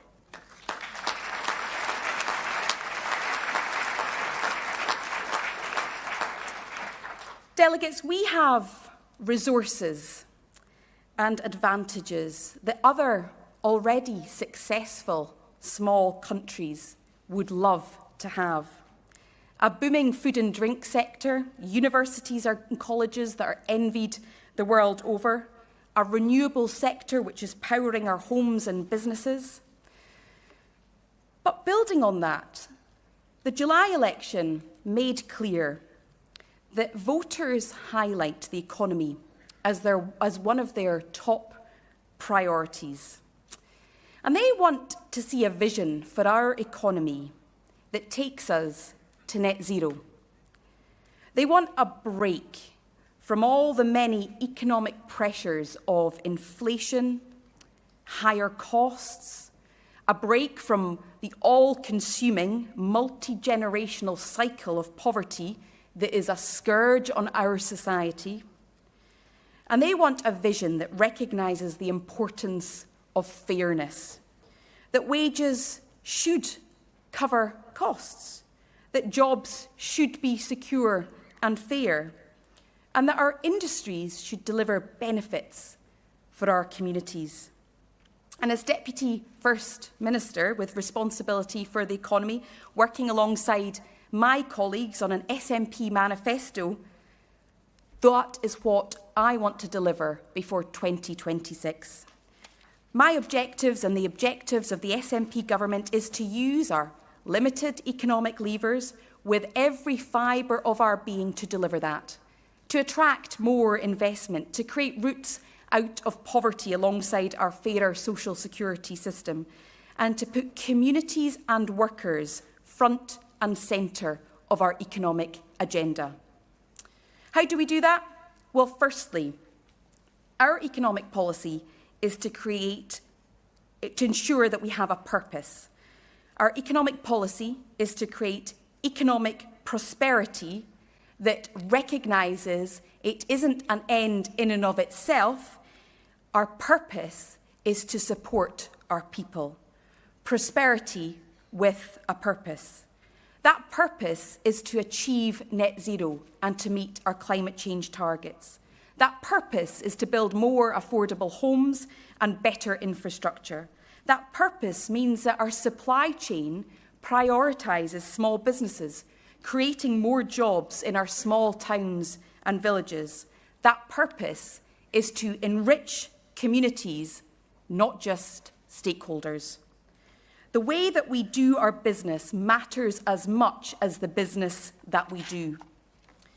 Secondly, we need to lift our heads and to recognise that we operate on a global stage.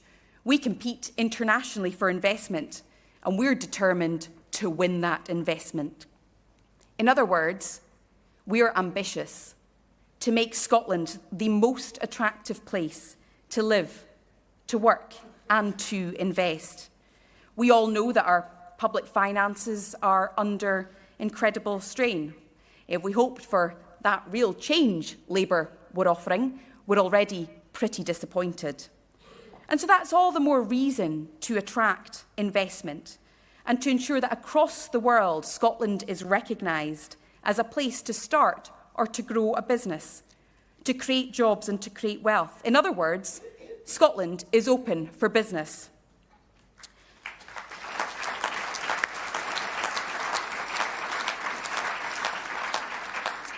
And we want to make clear to investors what to expect in Scotland, to shorten the waiting times for planning and consenting without compromising our key expectations, to regulate in a coherent and a consistent way, to get all the arms of economic development working together, so that when someone expresses interest in investing, we work with them, highlighting what is required, who to speak to, and how to navigate the public sector.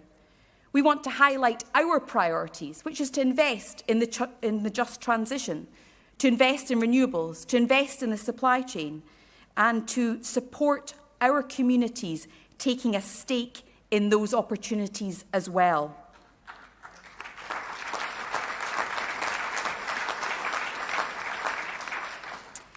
The third and the most important conference is to recognise that our people are everything.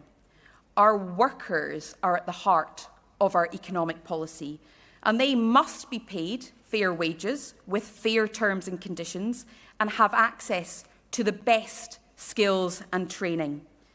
Now, we've already made great strides in becoming a fair work nation, so that people know when they invest in Scotland or build a business in Scotland, we expect them to treat workers fairly.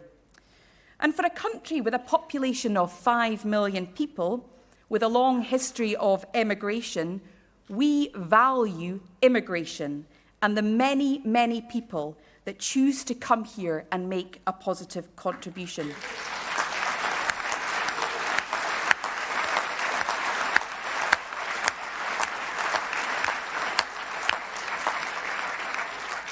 Because, conference, today we say together that we wholeheartedly reject the way that immigrants are denigrated in our public discourse, and there is no place for that in Scotland.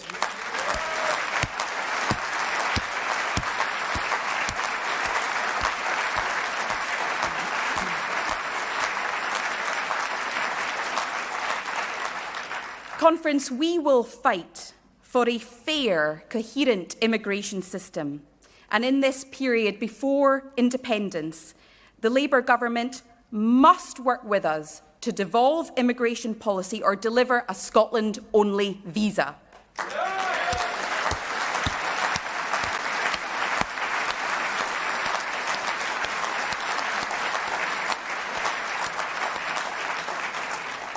Conference, I am in no doubt that the last few years of inflation, rising costs, poor living standards have been challenging. But let's make no mistake about that. The UK economy has been characterised by low growth, low productivity, low levels of investment and high levels of inequality for much, much longer. It doesn't work for Scotland or for our communities. You just ask the pensioners who have been stripped of the winter fuel payments whilst living next door to Europe's energy capital.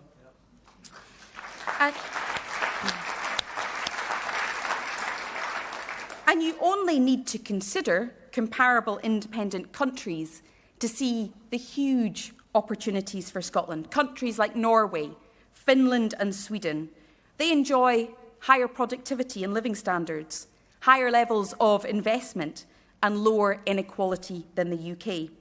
Maybe that's because countries of our size are well suited to the kind of agility and collaboration that's necessary in this fast-changing, technology-driven economic world.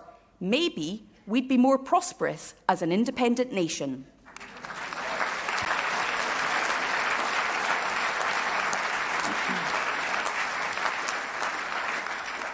Now, Scotland doesn't have all the powers that those countries enjoy, but we have something else. We have determination, we have ambition, and we have compassion to make the Scottish economy as fair and competitive as it possibly can be for the benefit of every person in Scotland and every community. And so, conference, as I close, I want to thank you for all your input into our economic policies and agenda. The prize is huge, and we work together to ensure that the SNP always stands up for Scotland and has a clear vision for the people of Scotland, that if you want a party that will deliver fairness, a party that will deliver prosperity, and a party that sees the opportunity more than anybody else will, it's the SNP. Thanks very much.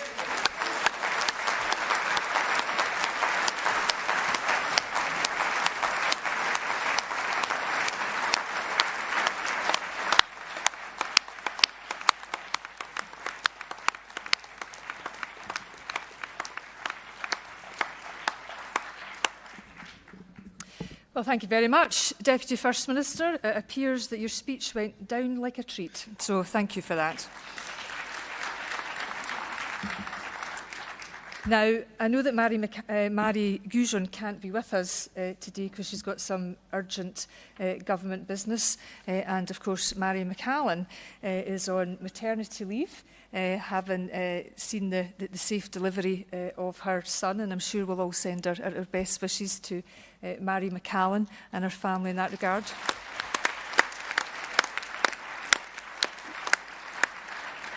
So, and I know the two Cabinet Secretaries to the right of the platform, my West Lothian friend and colleague, Fiona Hislop, Cabinet Secretary for Transport, and Gillian Martin, who is covering for Mary McCallan's maternity leave, have joined the Deputy First Minister. And the Deputy First Minister is going to lead a discussion with her colleagues with regards to what their immediate priorities are, and I think they'll both speak for a few minutes, and then we have some questions from the audience that have been presented in front of me. So over to you, Deputy First Minister, and your colleagues. Wonderful. Thanks very much. Hopefully that works, and I will put some questions to Fiona Hislop and Gillian Martin about what we're doing already in the economy space, but perhaps what else we could do if we were able to. So perhaps, Fiona, if I could start with you. What, right now, within your own brief as Cabinet Secretary for Transport, are your own 3 top priorities at the moment? And what are the 3 things that you wish you could do if you could? Okay. Thanks very much, Kate, and for providing that strong direction for our economic policy. Transport, of course, underpins the economy, both for individuals, communities and for our wider national interests. So my key priorities are, I would characterise them as people, place and decarbonising for our planet. On people, remember, it was the SNP government that brought in rail into public ownership and control in 2022. And as the UK government catches up, my job is to make sure that we underpin that public ownership and control by right, not just because we're our operator of last resort. And I'm also going to make sure that GB Rail does not mean a step forward for the UK rail system and a step back for Scotland. I want to make sure that the combination of rail, of track and train that we initiated as an innovation here in Scotland can be promoted to ensure the investment that we need. And clearly, much of that will also be about climate change, adaptation and that decarbonisation plan for the rest of our railways. We've already done Barrhead, we're already doing Edinburgh, and remember it was us, as in government, who made sure we had built the Airdrie-Bathgate line and also the Borders Rail line and the recently opened Leavenmouth Railway as well.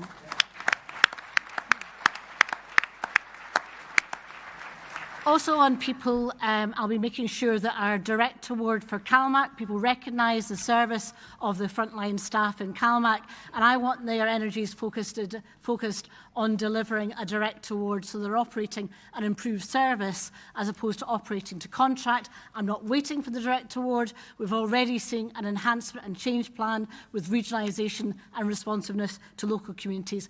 6 new major ferries for 2026, 7 more small vessels procured. On place, the A9 is the backbone of Scotland, and we have already put the tender in operation for Tomatin Tomoy. There'll be work on that started very soon, and we're out to tender on Tay Crossing to Ballanoog. From now on, there'll be continuous work delivering the A9 dualling as promised.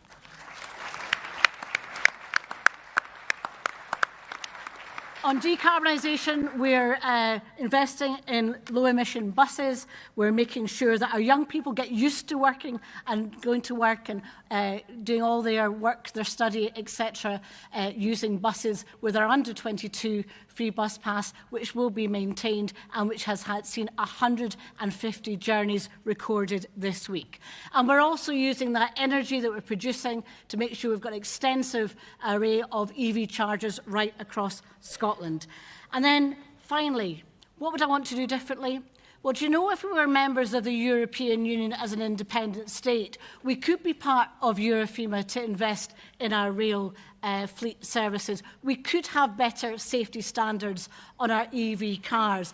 And most importantly of all, the independence that we have would be able to transform our transport system with real investments as independent states can do, liberating that fiscal constraint and building that better Scotland that you and I know can exist with independence for our people.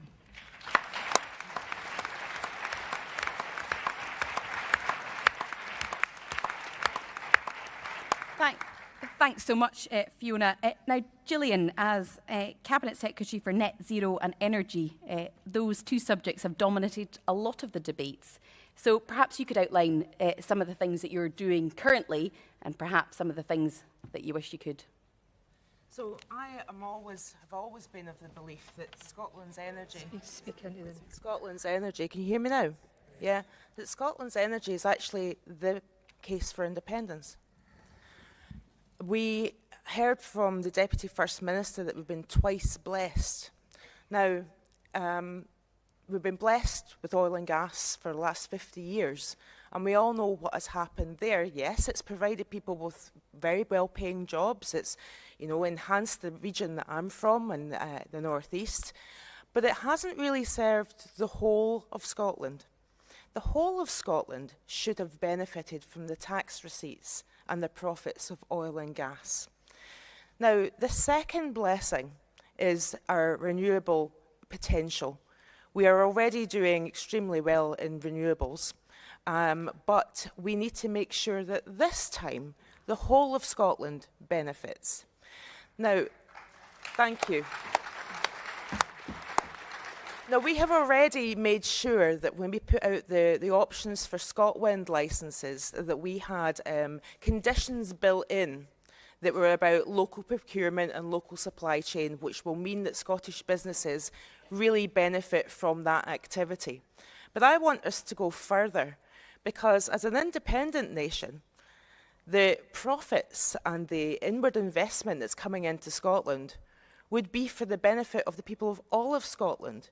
We wouldn't have a situation where we have a disagreement on the transmission of our electricity infrastructure if every person in Scotland thought that they were going to effectively have much lower fuel bills, if there was no such thing as fuel poverty in Scotland. Scotland and the north of Wales are the most fuel-poor parts of the UK by some way. The Highlands are even more fuel-poor than any other part of Scotland. Yet it's the Highlands and the north east that are actually generating most of the renewable electricity.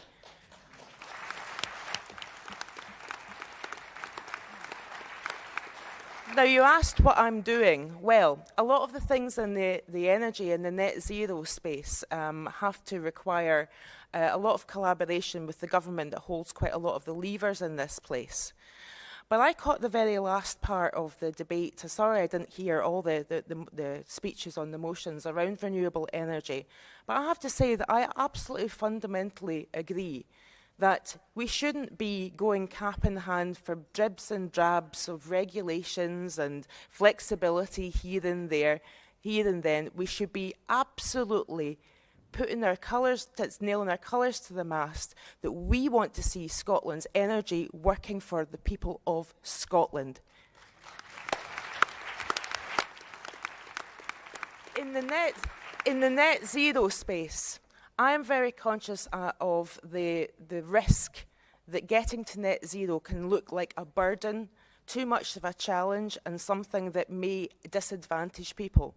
I want to turn that narrative around. Getting to net zero for Scotland is the biggest economic opportunity that we will have in our lifetime. It will be bigger than oil and gas if we get it right. It will connect us to the rest of the world in a way that our skills and our diaspora will be producing our floating offshore wind, the largest floating offshore wind projects that the world has ever seen. And we will, like we did with oil and gas and many other skills, we will be going to the rest of the world and helping other nations develop that renewable energy and playing more than a significant part in getting climate change addressed across the world. What we need to be able to really think about is, yes, there are challenges in the amount of infrastructure that's going to have to go out there. There are challenges in what we do with our land, but we have to look to the potential for what we can achieve out of that. However, it comes back to the fundamental point that we don't want to be doing that in a fiscal regime that benefits the people who don't live here, the people who don't work here, the people that need to see the benefits coming to their communities, that want to see us being like Denmark, like Norway, that wants to see us having a sovereign wealth fund that's actually going to be coming from our economic activity and providing security into the future for our pensioners, for our children, and for everyone, and lifting people out of poverty. There's some really big themes in there, but I come back to the fundamental point is that net zero is an opportunity that we must seize, and it is the opportunity also for the next independence referendum to put the case for Scotland's economic prosperity front and centre.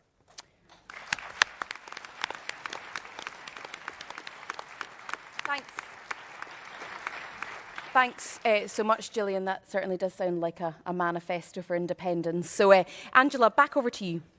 Thank you very much, DFM. We have some time in hand for some questions that have been submitted from delegates. And I think the first one may, not exclusively, but principally be for you, DFM, where it is, the question is from Stephen Shilton from the Hamilton branch, where he says that polling and other research has shown that voters are more likely to support independence when economic growth is defined in a framework of the well-being economy, in essence where economic growth is not defined as some abstract such as GDP figures, but rather in how it can improve the life chances of the population. Bearing in mind in your speech you said that our people are everything and that everybody has to have a stake in the opportunities and a stake in the distribution for wealth. So how can we ensure that this is a message that we get to voters more effectively? Well, absolutely. It is, we know from polling and speaking to people, one of the most persuasive arguments for independence that the well-being economy, or what I like to call prosperity with a purpose, is very compelling. That is why my economic outlook is based on enriching communities. It's based on supporting pensioners with better energy prices. It's about how we eradicate poverty and inequality and build fairness into the system. I said in my remarks that it's not just what business we do, but it's how we do our business that will make the biggest difference. Now, we know that the UK economy is extremely unequal. And for independence to mean anything to people, it needs to mean proper change. It needs to mean an end to poverty, and it needs to mean sharing wealth, and it needs to mean creating wealth that resolve some of the social challenges that we face. So it's absolutely right. Now, sometimes these terms become used and we forget what they mean, but the well-being economy really means prosperity with a purpose. Now, I think we need to break that down and illustrate what that means when we are knocking on doors or when we are talking about the economy. And, we've already addressed some of that. But do you not find it absolutely astonishing that it's not an SNP minister, but the chief executive of an energy company that said Scotland should theoretically, considering its wealth of renewables, be seeing cheaper, or indeed he did use the word free, energy bills. That's incredible. What a story. So why not? Well, it's not because we aren't building the renewable energy. We heard that from Gillian. We are. And the First Minister set out this morning some of the incredible steps that we have taken on energy. That's an incredible story. So why not? Well, it's because regulation hasn't been fixed. The energy market is still broken. It's been broken for an awfully long time. And are we going to sit and wait for it to continue to be broken and to watch our pensioners plunged into greater fuel poverty?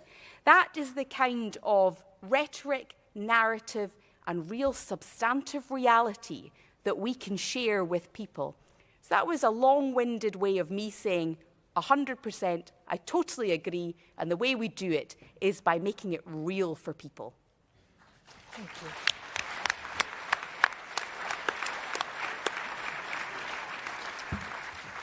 Now, I've got a number of questions for the Cabinet Secretary for Transport, principally around trains, from Duncan Mitchell and from Michael Grigori.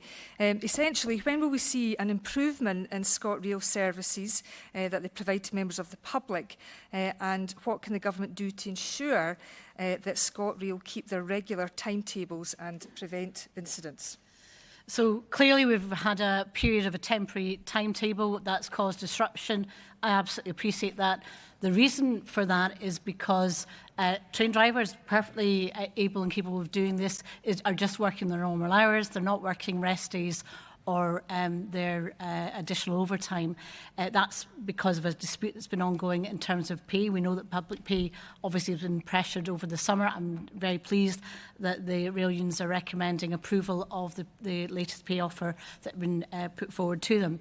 Now, to understand that historically the rail operation across the UK have relied on drivers working their rest time and overtime, I don't think that's the right way forward. I think we need to employ more drivers. And can I tell you,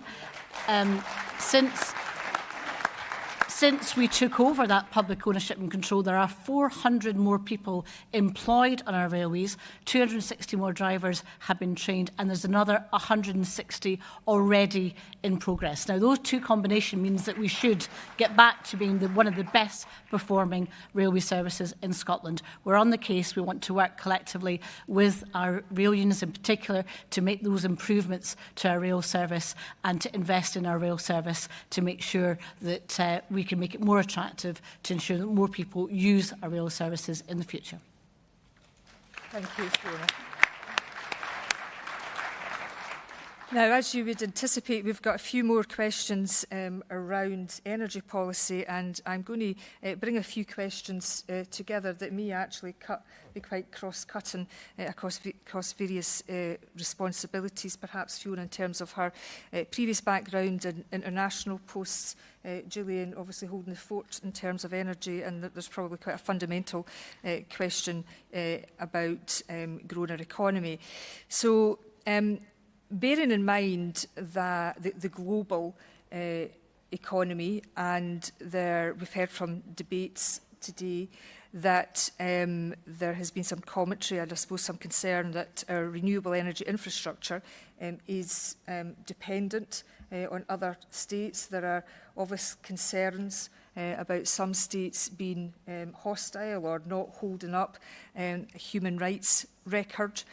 And it's how do we, protect Scotland's interests in terms of that we are open for business, we want to create prosperity for people to share, but how do we have appropriate economic relations that protect our natural assets, but also de-risk our relationships with other states? And that came from Stuart from Cathcart Constituency Association. Right, so I guess there's a few things around security. You could mean security in terms of things that I've read quite a lot of commentary that they might be worried about particular governments putting getting into to Scotland or the wider UK or whatever with components that are used as stuff like spyware or whatever. I can assure you everything that comes in is rigorously assessed, and all the relationships with all the companies that invest in Scotland are all rigorously assessed in that regard. But there's another sort of security aspect to things, and that's about our fuel security. We are in a fortunate position in Scotland is that we have been we generate the majority of our own fuel supply, and the rest of it we export mainly to the rest of the UK, or indeed the oil goes into the international market. So we have been less exposed to the situation that our partners and our friends in Central Europe have with regard to the Ukrainian war and the cessation of trade relationships with fuel, particularly from Russian gas. But there's lessons in there for all of us. I think that we have to make sure that going forward, we always make sure that we're working with people that have the same values as us as much as possible, and that when we're offering opportunities for foreign investment, that it's a springboard to more investments in Scottish companies. I'll come back to what I said earlier about the ScotWind rounds.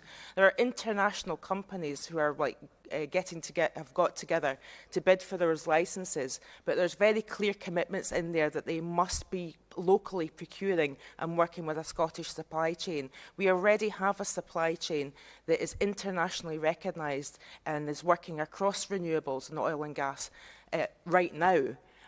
We need to make it so that when we attract the likes of Suno Tomo, that the investment that we put in getting them here is actually going to be repaid to us tenfold, 100-fold.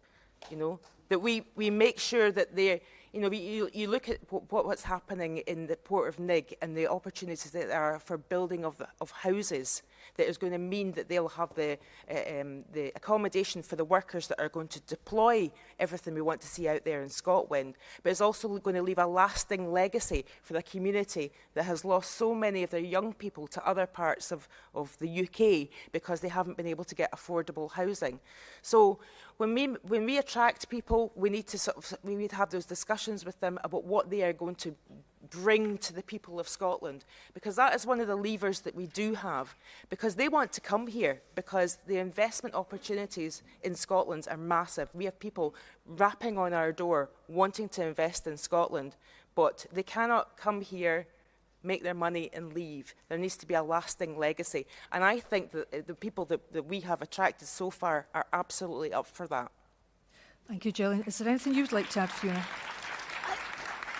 The only thing I'd reflect, the Deputy First Minister opened her remarks talking about the international outlook of Scotland.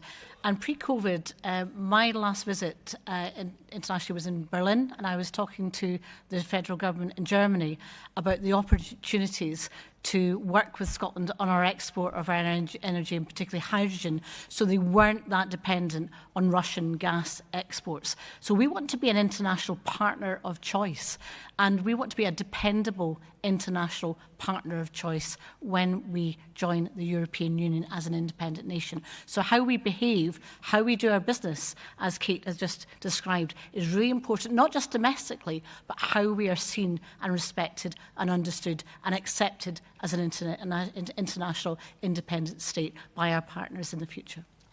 Thank you, Fiona. And one quick final question for DFM. Again, there's a few questions around concerns about how we ensure we can, run our vital services efficiently in the context that our economic levers are limited, declining funds from Westminster, and what is the role of the third sector and social enterprise in this? And we know that recently the Institute of Directors have had a lot to say about that as well. Well, I think we believe in the SNP that wealth is not just monetary. Wealth is not just financial. And we have incredible wealth in this country of skills, of talent, and our third sector in particular can work with communities and people and families and households to really enrich the opportunities for them. So the third sector is a vital part of what we are trying to achieve economically. And I think that the second part is that at a time of constrained public finances, whether we want it or not, and I'm sure that the Finance Secretary will outline that more tomorrow, I think, that at a time of constrained public finances, we need to be clear about what we want to achieve and go out and really do it. Now, we have highlighted some of the biggest economic opportunities. When I look, for example, at what's happening around renewables, I want to see the investment that's being made in renewables also translate into building the affordable homes for the workers that will be needed. I want to see that funding. I want to see that funding going to improve our infrastructure. We need to have a joined-up approach that where there is an opportunity, it needs to have legacy. And that legacy needs to be felt and experienced by our communities. You know, I look at what was done in the 50s and the 60s in terms of hydro in my own part of the world. And the number of homes that were built that are still standing because they were good quality homes for the workers is impressive. That's the kind of thing we need to see across society. It's not just economic policy in a narrow vacuum that creates GDP growth. It's how does it enrich communities more generally?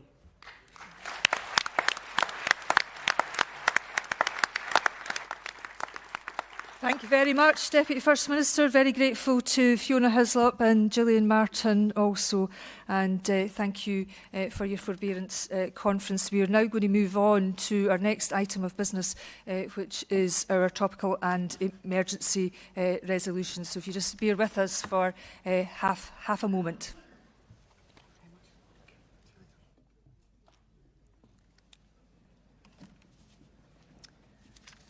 That's all right. Looks good.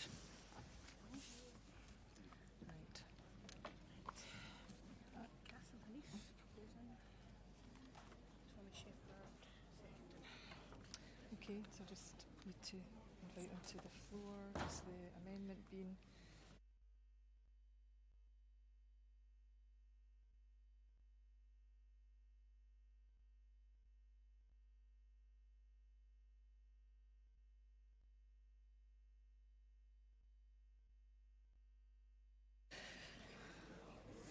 Okay, conference, if we can settle back down. We have our topical emergency motion. If it's not appeared on the screen behind me, I am reassured that it will very, very shortly.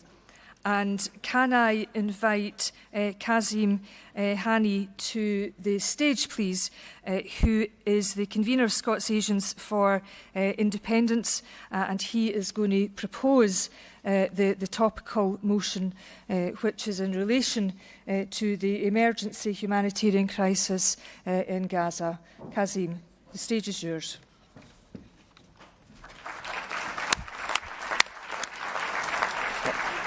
Thank you very much, Chair. Conference, Free Palestine.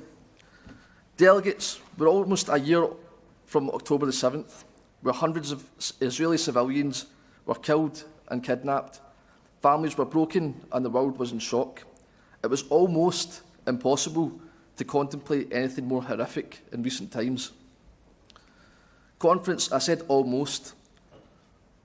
What followed October the 7th has not just become more horrific, but a never-ending nightmare for the Palestinians, who have been brutally bombarded, massacred, murdered, displaced, orphaned, widowed, with families totally annihilated.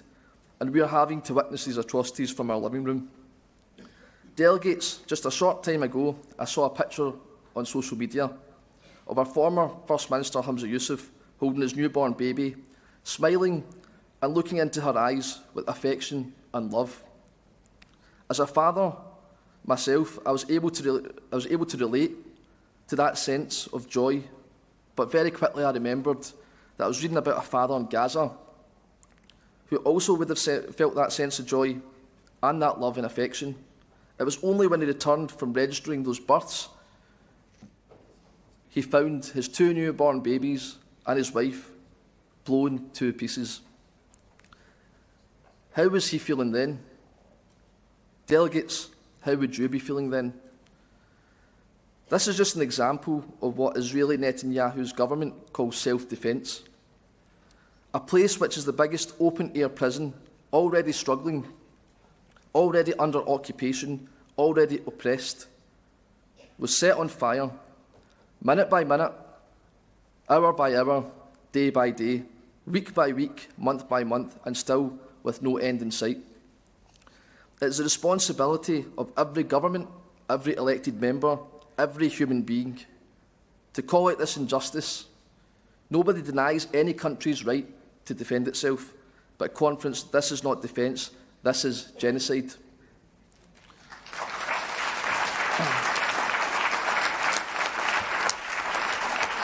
Conference, what will it take for a cessation of hostilities? The Americans have put a deal on the table, but Netanyahu's government is not only a threat to the Palestinians, he is a threat to the Israelis. He is a threat to peace.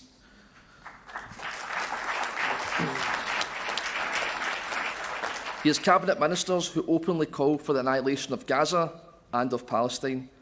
Conference, let me make it very clear that Scotland under an SNP government should not and cannot have bilateral relationships with an apartheid or genocidal state.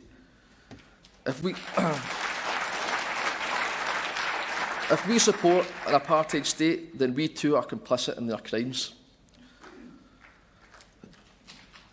An SNP government must immediately pressure governments around the world, including the British government, for an immediate ceasefire and cessation of all hostilities. Conference, the Scottish Government must pressure the UK Government to end all arms sales and ensure no arms from Scotland are sold to Israel.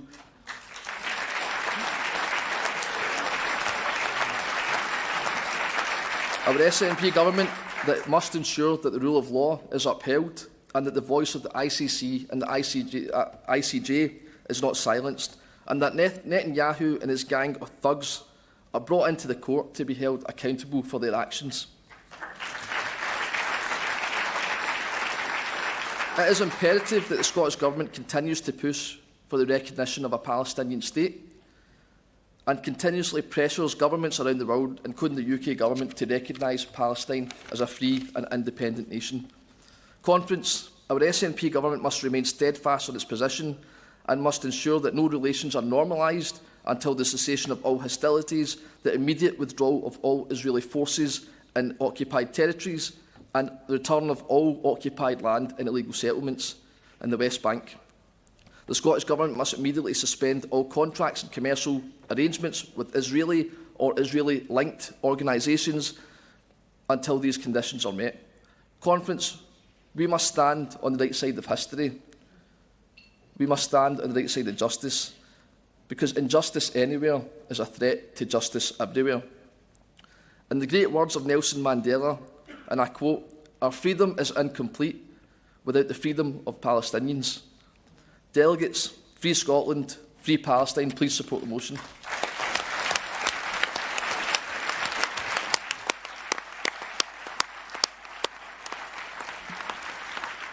Thank you very much, Kazim. And now can I invite Tommy Shepherd to second the resolution, please. Tommy.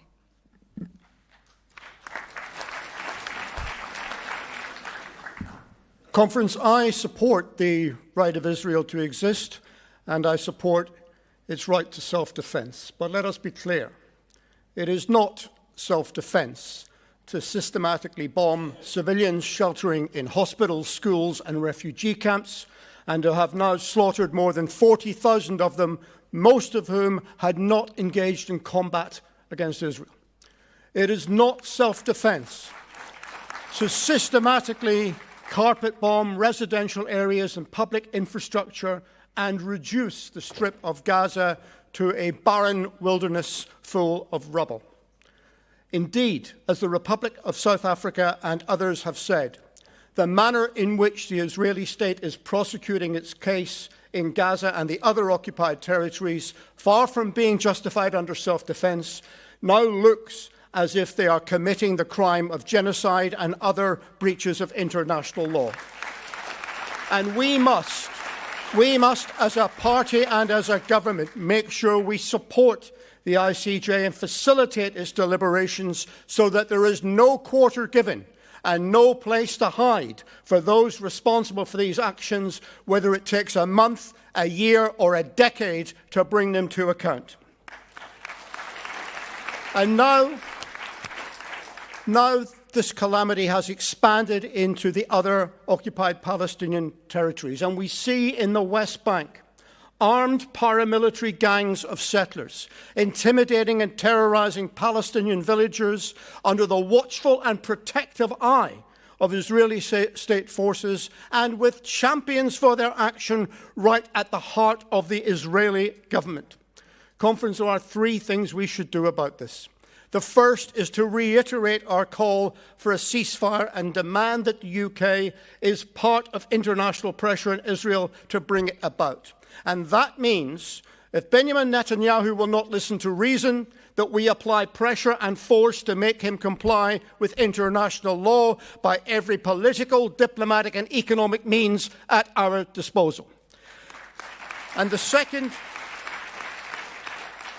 thing we should do, as well as calling for an end to the attacks on civilians in Gaza, is to end the UK's complicity in it. And it is quite shocking that almost 2 months after its election, the new Labour government has not suspended arms sales to Israel, which are being deployed against innocent civilians. And the final thing we must do, as Kazim has said, is to urge new international peace talks for a lasting solution at which the Palestinian people must be at the table when their future is determined rather than left outside the door. And that means the immediate recognition of the state of Palestine. Not down the line as some reward for compromise, but now to recognise their right to self-determination. This is what we should do. And Conference, just finally, let me be clear, nothing illustrates the case for our government, for our country to become a self-governing country better than this. Because if we were independent, the people of Scotland would not have to hang their heads in shame at the actions that others take on their behalf, but could join the rest of humanity in the world in calling for justice for Palestine and standing in support and solidarity with the Palestinian people. Thank you.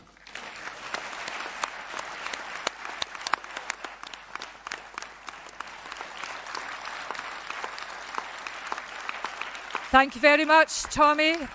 We have two other cards in to speak for the resolution. Given the gravity of the matter, I would be willing to accept those. We are pushed for time. So I do appeal to both Sandra White for brevity for less than 2 minutes. And similarly, Annam, if you can comply with that as well, that would be much appreciated. So anyway, welcome back to SNP Conference, Sandra White. Sandra has been enjoying her retirement, but has spent many years in the Scottish Parliament on the cross-party group on Palestine. Welcome, Sandra. Thank you. Thank you, and I want to thank the mover and the seconder for this resolution.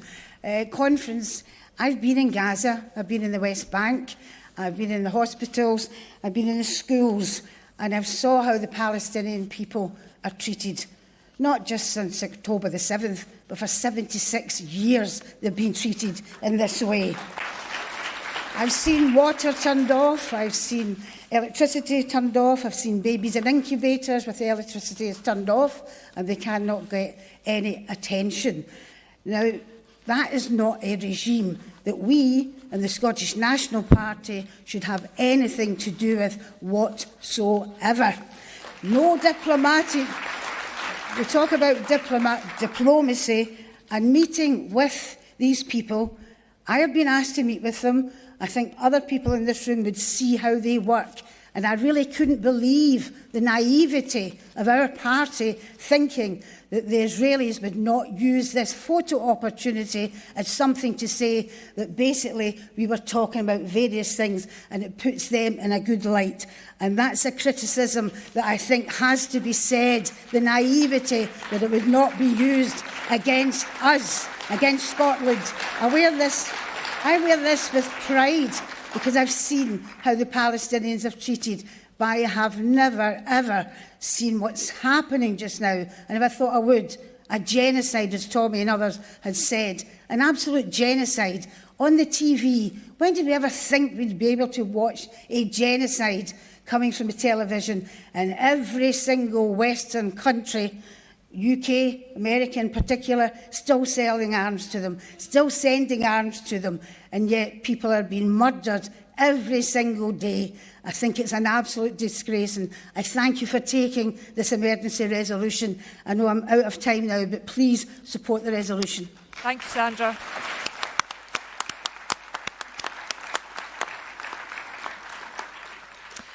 And can I invite Anam onto the stage, please? Anam Kazir from Airdrie and Shorts. And Anam has recently visited Palestine and wishes to share some of her experiences.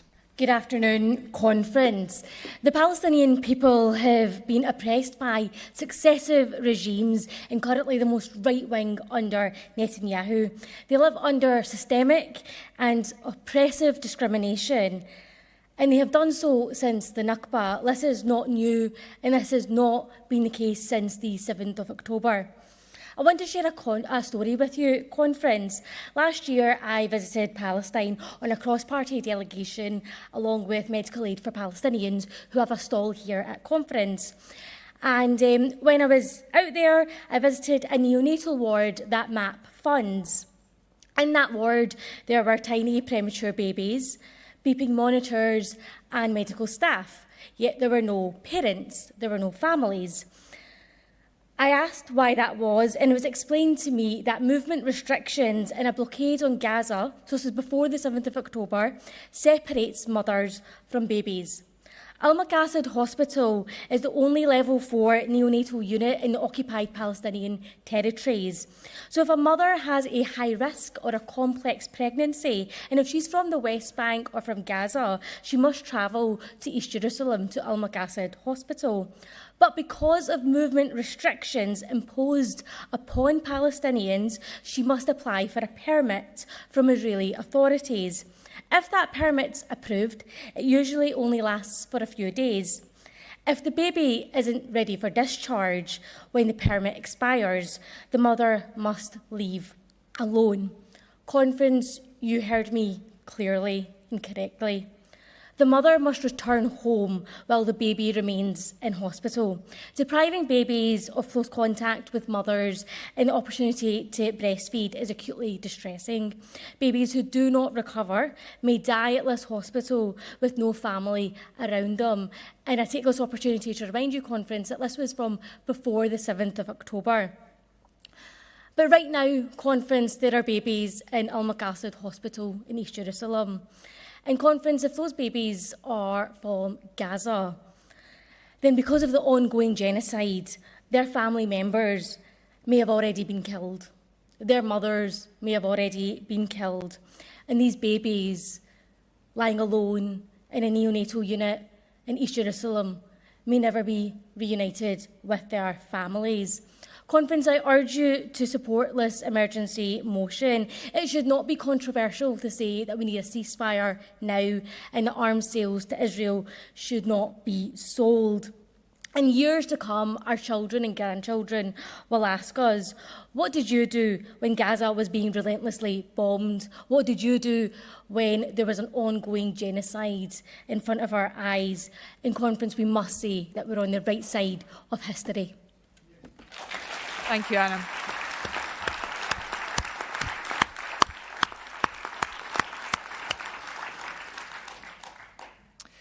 Conference, there are no cards against the emergency resolution, and I put it to you that we accept this resolution by acclaim.